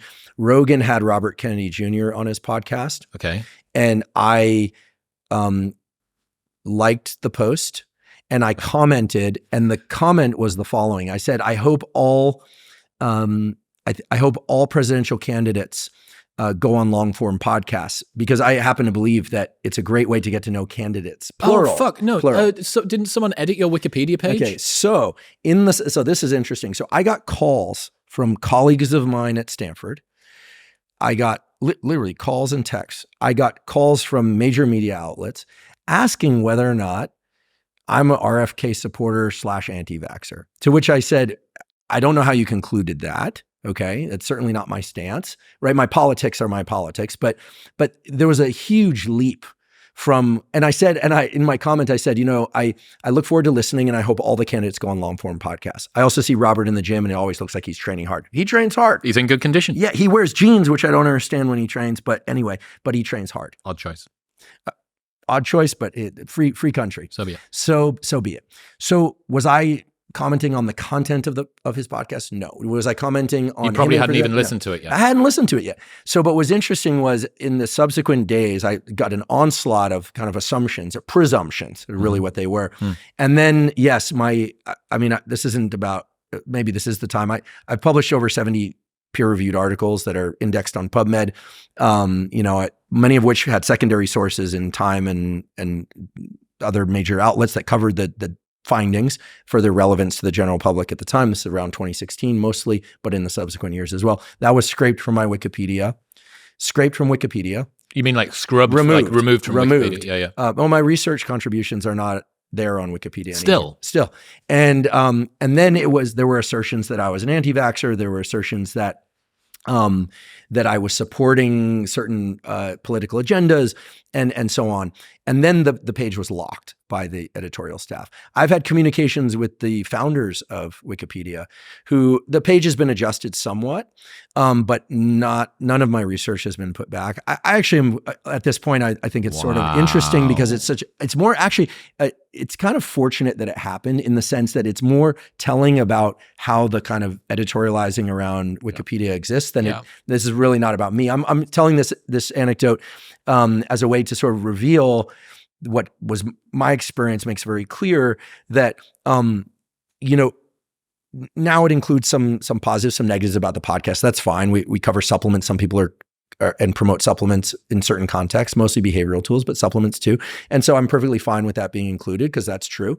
But it was very interesting to see how when the way that sort of people will pick up the ball and run with things. Yeah. And it's been super useful for me to understand this, because what it's allowed me to do, at first it was like, hey, like, what's this about? Then I tried to figure it out. Then I went, straight to the top in terms of trying to understand. And I realized it's like, okay, what do I really love doing? I love foraging for information that can benefit people's mental health and physical health. I love organizing that information. I love dispersing that information to the best of my abilities. And those are the things that make me happy. And those are the things that seem to resonate with a certain number of people. Those are also some of the same things that seem to irritate a certain number of people. And I love doing it. And so what I'm going to do is just return to doing that. Yeah. And I learned a lot about the landscape of online information in the process. Very formative experience, it seems. Very formative. And as an academic, all my papers are on PubMed. Unless a paper is retracted or corrected, there's no removing things from the Library of Congress. So your Google Scholar will just be kind of like no one's going in there. My H index is fixed. And it's not, to be very clear, I want to be very clear because I don't want to contradict the very thing that I opened up the question, which is this is not something I want to like die on the sword of right? Course. But it really alerted me to the fact that so much of the information that's on the internet has been massaged in a particular direction based on presumptions. So one of the reasons I'm taking this opportunity to talk about this is not to counter major media news outlets. They're just trying to make a living. It's kind of interesting. They have a lot of the same advertisers that my podcast does. I don't advertise Fendi bags, but they use advertisers. We use them. It makes it free to everybody as a consequence. But I think that it's really important for people to realize that this question of like, who can we trust? What can we trust? We all have to learn to be good scientists and foragers of information. And the macro for me is that hopefully people are learning to forage for information better as a consequence of understanding that no one person holds the truth. This is not Mount Olympus, right? So I think the interesting thing, one of the reasons why you might have seen an outsized response to this is people aren't used to you being in anything, right? Like the biggest conspiracy that Dr Huberman is going to be a part of is like some new study on sunlight in the eyes or something. It's like, where's the p-value and stuff? It's not accessible to the normal person. Cold plunge mafia. Yeah, precisely. Yeah. There is, by the way, a cold plunge mafia. Who are they? Yeah. I'm not going to talk about it. Right, it's like what's it called? No. The Sicaros. You've got the Brotherhood. You've made a blood sweat. I probably shouldn't have said that. You can keep it in, but it's a strong group. Let's just say politically, socially, financially. Very powerful, very cold. I understand why people are nervous about the cold plunge. It's me too. Yeah. So, lots and lots of people online get known for their expertise within one area, and then start to think to themselves, well, why shouldn't the world know about my opinion on the Ukraine conflict? Like, I've got lots of things to say, and everybody thinks that it's very, very valuable. So maybe I should contribute to what we should do about climate change, or what we think should happen in the next election. And I think that, to your credit, you've done a really good job, because you will have opinions. You've just chosen not to share them, presumably, right? And I vote. Yeah. So, but you've chosen not to do that. And I think that it's almost like the sensitivity dial was turned up so much. It's like, where's the first ever society? We knew that it was the tattoos and the beard. We always knew that guy was like an RFK, or do you know what I mean? And any opportunity for somebody to jump on this, right? So this is something that I've been kind of noticing in myself. Somebody asked me this. I'm doing these live shows at the moment. So I know that you do live shows great. too. I want to come to one of your live shows. We're not doing LA. I'll find you a date. Live shows are so different than podcasts, and I learned. Can't wait. What is your arousal state before you step on stage? Oh, I mean, I have a whole set of protocols we could talk about. Would you send me them? Sure. Yeah, I would love. I spend the whole day basically in a rhythm, and I talk to only a limited number of people, and I've got a rhythm in my head, and I'm in an SDR hypnosis part of the day. I send and receive a few texts of Rick, my friend Tim Armstrong, my friend Jim Thiebaud. I touch base with my team. I do prayer. I'm in an altered state. And I need all the help. I'm looking forward to the protocol. I've got my tour. My first UK and Ireland tour is happening in November.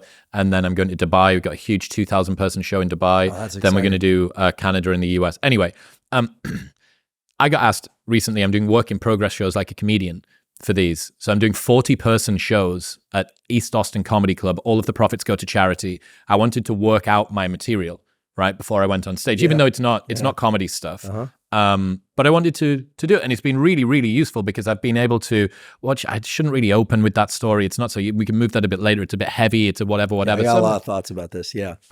So somebody asked me at one of these shows what some of the unseen prices are that you pay for building a platform of this size, and what I realized was both you and I just like doing the shows that we do. Like there is nothing that I would prefer to do at 4:23 p.m. on a Friday afternoon than sit down and have this conversation. There is nothing that I would rather do, right? And if you do that for long enough, you end up accumulating the size of an audience that carries with it responsibility that you didn't ask for. I didn't ask to have my like and comment on my friend Joe's Instagram post scrutinized by mainstream media and trended across of Twitter. Right? No, not only that, I had colleagues saying not what is happening to you, but literally what happened to you. Right. Isn't that awesome? So, but the same week that we published a clinical trial, So it was not as if like my scientific career. So it was pretty interesting. Actually, I had very fruitful conversations with those people. I know I eventually figured out what the answer is to the question you asked before, which is still in this vein, which is, here's the thing. There's a certain segment, in fact, a very large segment of listenership, viewership, and media that want to see you and me and other people do what they would do in a given circumstance. For instance, why didn't you counter so-and-so when they said blank? Yep. Why didn't you stand up for this group when you had the opportunity in that situation? What they're basically saying is they wish they had had the opportunity, and they're angry that you're not tip of the spear for them in circumstances that they don't have access to. Yep. I get it.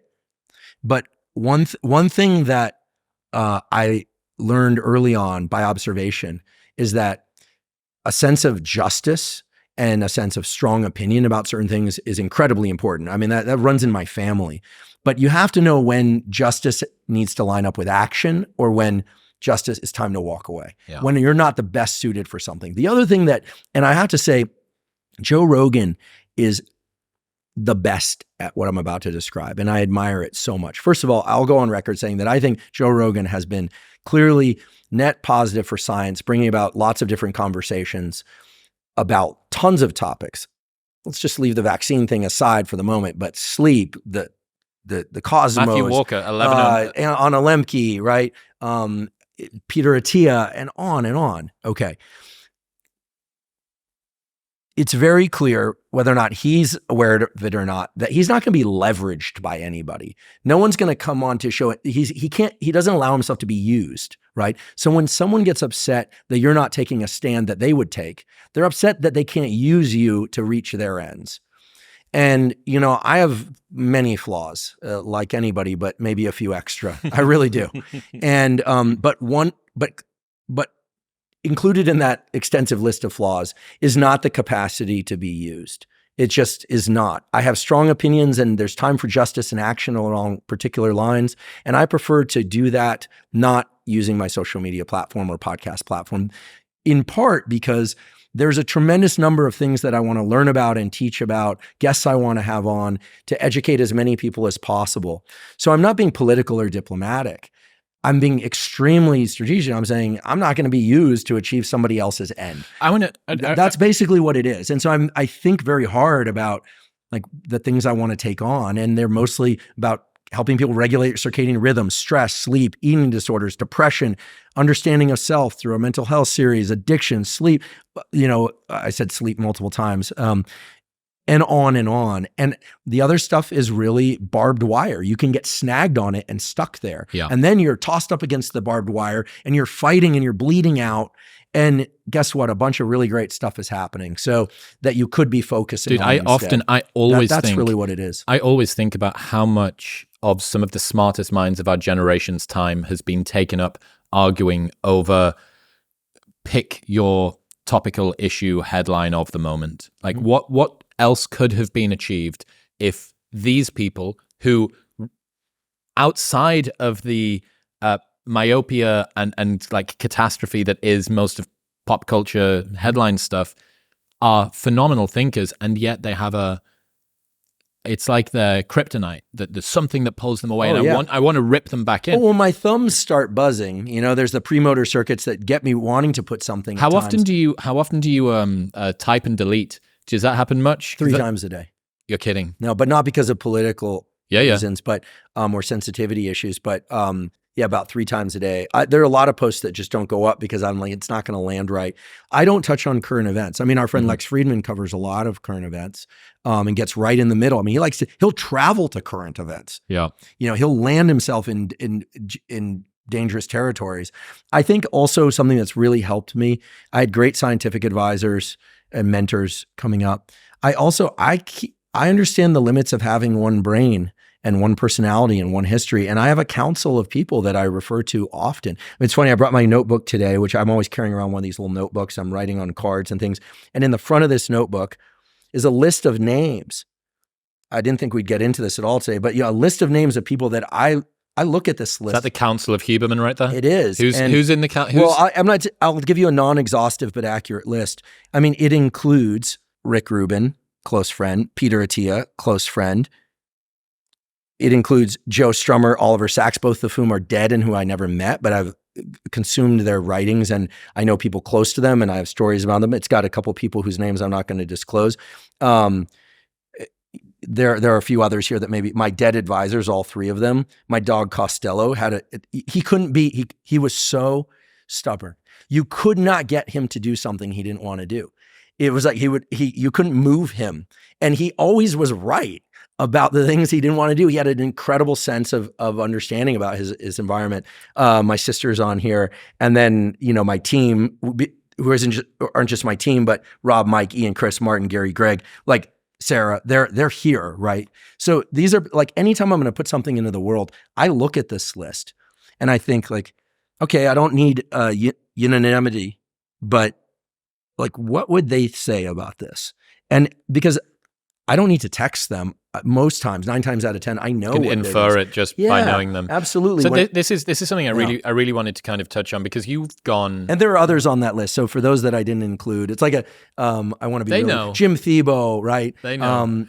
Joe's on here. It's like you're doing an awards ceremony. Yeah, now. Lex is on here. It's just so clear to me that my brain can't do it right all the time. And I need to call on people alive and dead, like known and that I haven't known to help me. And, it feels sort of corny to talk about, but if there's one thing I've tried to do with the podcast, it's to normalize some of the conversations around things like anxiety, stress, sexual health. We've been doing a lot about hormone sexual health for women and men, communication, normalize some of the discussion around these practices that to some people might seem kind of hokey. But to me, this list isn't like 3 out of 10 in terms of the potency scale of like my productivity and feelings of safety in life so that I can go do my best work. It's like 11 out of 10. Yeah. 11 out of 10. And it's the kind of thing where most of these people don't even know that no one knows they're on this list until now. But I've always had this list in different forms and it's updated over the years. When I was a kid, growing up, I had a hero. I listened to him every day of my life from 13 on. Tim Armstrong, lead singer for Rancid, Operation Ivy, transplants, like literally every day. And through some magical stroke of luck, we become very close friends. So he was guiding me all along, but he's 10 years older than I am. He's extremely smart. And he has deep understanding of human dynamics and how to be in the world while trying to do creative work. Now, he's a musician, not a scientist, but his level of curiosity, intellect, memory, for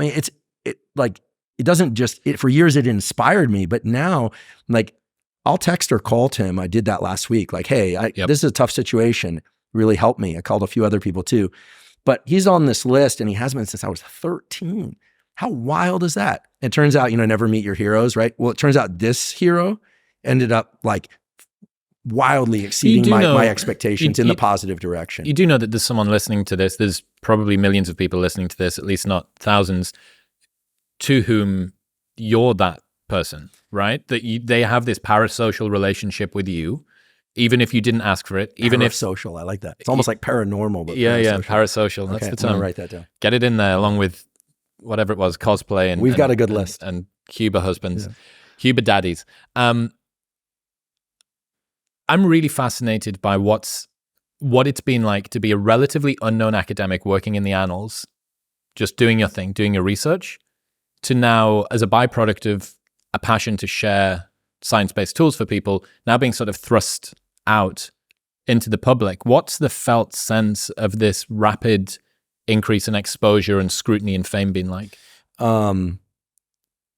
So I'd love to tell you that it's disorienting, but truly by virtue of feeling very aligned with the work and purpose of the work that I'm doing, I feel like I'm, at least in terms of my daily activities and where my mind is at, I'm exactly where for the first time, I'm like exactly where I feel like I'm exactly where I belong. Not because I'm known and the podcast has achieved this recognition for which I'm very grateful and humbled by, but because I love foraging for, organizing, and dispensing information. So 95% of my cognitive powers are set toward like the episode I'm preparing for next week or the week after. And I have to like literally pull in my impulse to now take off on a tangent about my use of toe spacers to fix this like imbalance because of like foot health. And like, I'll go there. That's the thing. But like, it's all getting teed up. I prepare for podcasts. Someone asked how long it takes me. And I realize in total, because I start so many months ahead, somewhere between very low end, the lowest ever would have been 12, but it's typically more like 150 to 2 hours of preparation. And I love every friggin' second of it. And so for me, it feels great because it allows me to do what I'm doing. Now, in terms of being public facing, I mean, I'm a pretty introverted person. I love close dynamics. You know, if I think for a second about meaning one-on-one dynamics and small group dynamics, small parties at my house and things, I'm comfortable in crowds, but I'm not interested in being in them per se. But if I think for a second about how many people are going to listen to something, I don't know. I don't think about it because it would best not to do it. You know, it's changed my life dramatically in mostly for the positive, in positive ways. You know, getting filmed while you're in the gym is funny because, you know, I always like if ever I need to use perfect form, like now I really need to, you know, I'm the guy on the tib raise machine. That's the real scandal. It's not that you liked a Joe and RFK post. It's the fact that you can't do preacher curls with perfect tempo. Oh, I'm a full range of motion guy. I'm a full range of motion guy. But I am the guy on the tib machine every day. Not every day, but any day I'm in the gym. Yeah. Getting filmed when you're not aware that you're getting filmed, some security breaches and not directly towards me, but towards members of my family and community. Those have been annoying, but that goes with the territory and I've been mostly lucky. 99% of interactions are immensely positive. When people come over and say hello, I enjoy it. It's, you know, I don't always have a lot of time. So there's those kinds of things, but I'm somebody who's genuinely curious about other people. So in those interactions, like I want to learn about them. I already know about me. I want to learn about them. Yeah. I've always been genuinely curious about other people. This isn't a line. Like I've been friends with the garbage man, the janitor, you know, my dentist, like, you know, well there I've got stuff in my mouth, so I can't, it's a one-way conversation. But, you know, learning about people, I think allows one to also deliver information in a way that's more accessible to people.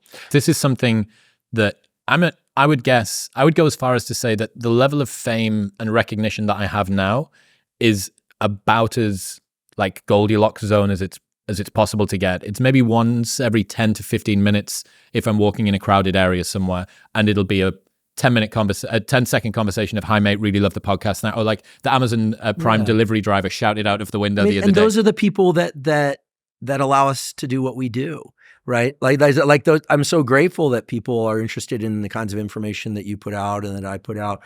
I mean, I look at them, I look at anyone I interact with as the students in my classroom, the same way I would. The way I manage my comment section on social media, classroom rules. You can say whatever you want to me, but don't be uncool to other people, or I'm going to block you. Why? It's not like I can't take it. Listen, I grew up in skateboarding. I grew up in academia. The hazing process in those communities, very different, was intense. It was physical, psychological, emotional torture at times. And so you develop a very thick skin. I mean, skateboarding, if you do something and you don't make it look right or something's a little off, you're going to own that reputation for years. And so that's your new nickname. Yeah, you have to have your, I'm not going to say it the way I'd say it back then, but like, I mean, you have to have your kit has to be right. Everything has to be right. And yet you have to try things. And so it's, you know, learning to work through the narrow constraints of social media is nothing compared to trying to come up through academia where people say, oh, nice, great to see you. And then they kill your papers or grants behind your back. It's a game of backstabbing. Now they put reviewers on names on papers. So it conditioned me for it. I will say this, I'm very grateful that all of this happened in my 40s, my mid 40s. I started the podcast when I was 45. I'm 48 now. It's been 3 years. Why that timing? I just think about the young brain, the 20s, 30s, you know, so much of our identity is formed earlier in life, but we're still trying to figure out who we are. I know exactly who I am. So I'm the guy that since age 5 has been gathering, organizing, and disseminating information. I like lots of different kinds of people. I like misfits and runts and winner and and jocks and punkers and hippies, and I have gay friends and straight friends, like live and let live. I love it all. And so I oriented towards skateboarding and punk rock because it was like all the styles, all the hairstyles. So, I mean, people think of like just like bullet belts and mohawks. No, then you got your peace punks, and you got your vegan punks, and you got all this like, and I have my thing, what I liked, but I love the variety because I love the flora and fauna of life. I don't love raccoons or capybaras per se, but I love how they fit into the animal kingdom. And I have an obsession with animals and weird animals and cephalopods and the octopuses and the platypuses and all of it. And so for me, like being on social media, I get to step back and look at all of it, but I'm not going to let anyone decide who I am or who I'm not. Like, I'm the guy who was wearing black shirts before. My colleague, David Feldheim, will tell you this. He's a professor at UC Santa Cruz. He once tweeted, he was like, he always wore the black shirt. And I was like, yes, it's true. I didn't change it all. I didn't feel like I had to modify myself. I know, I always tried to hold the door for people. I tried. Am I perfect? No. So it's changed things a lot. And yet it hasn't changed me at all. I love it. Dr. Andrew Huberman, ladies and gentlemen, dude, I really appreciate you. Very much appreciate the support that you've given me over the last year when I've needed to text you, when I've needed little bits and pieces. It really does mean a lot to me. So what can people expect? Remainder of 2023, what have you got coming up? Okay, well, I can tell you, but first, can I please take a moment and say thank you for this opportunity. Thanks for the kind words. I will say something very important about you, which is that, coming up in the various sports I did, skateboarding and science, I have a really good eye for the person, like, I'm going to put my money on that person to be at the top at some point down the line. And it's interesting because I'm not talented at many things. I'm proficient at certain things. I work really hard, truly. If I have any inborn abilities, it's my memory has always been sharp, but loving the thing you're learning helps.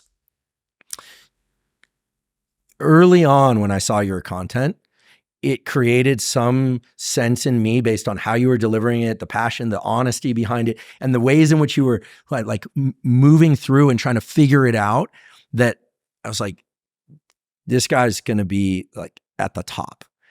And I was right in that your ascent trajectory predicts that. Like, okay, there's still room for upward trajectory. Great. But, every once in a while someone comes along where you're like, he just loves what he does. It's so clear that he's meant to do this. Like, you love, and I think it has a lot to do with the genuineness which you invite on and meet your guests. Like, you're not going to put someone on because they're going to get clicks. You're going to invite people on because you really want to talk to them. And that's very clear. And I know that resonates with people. So I've been truly an avid consumer of your content from go, and it's been awesome to see your ascent.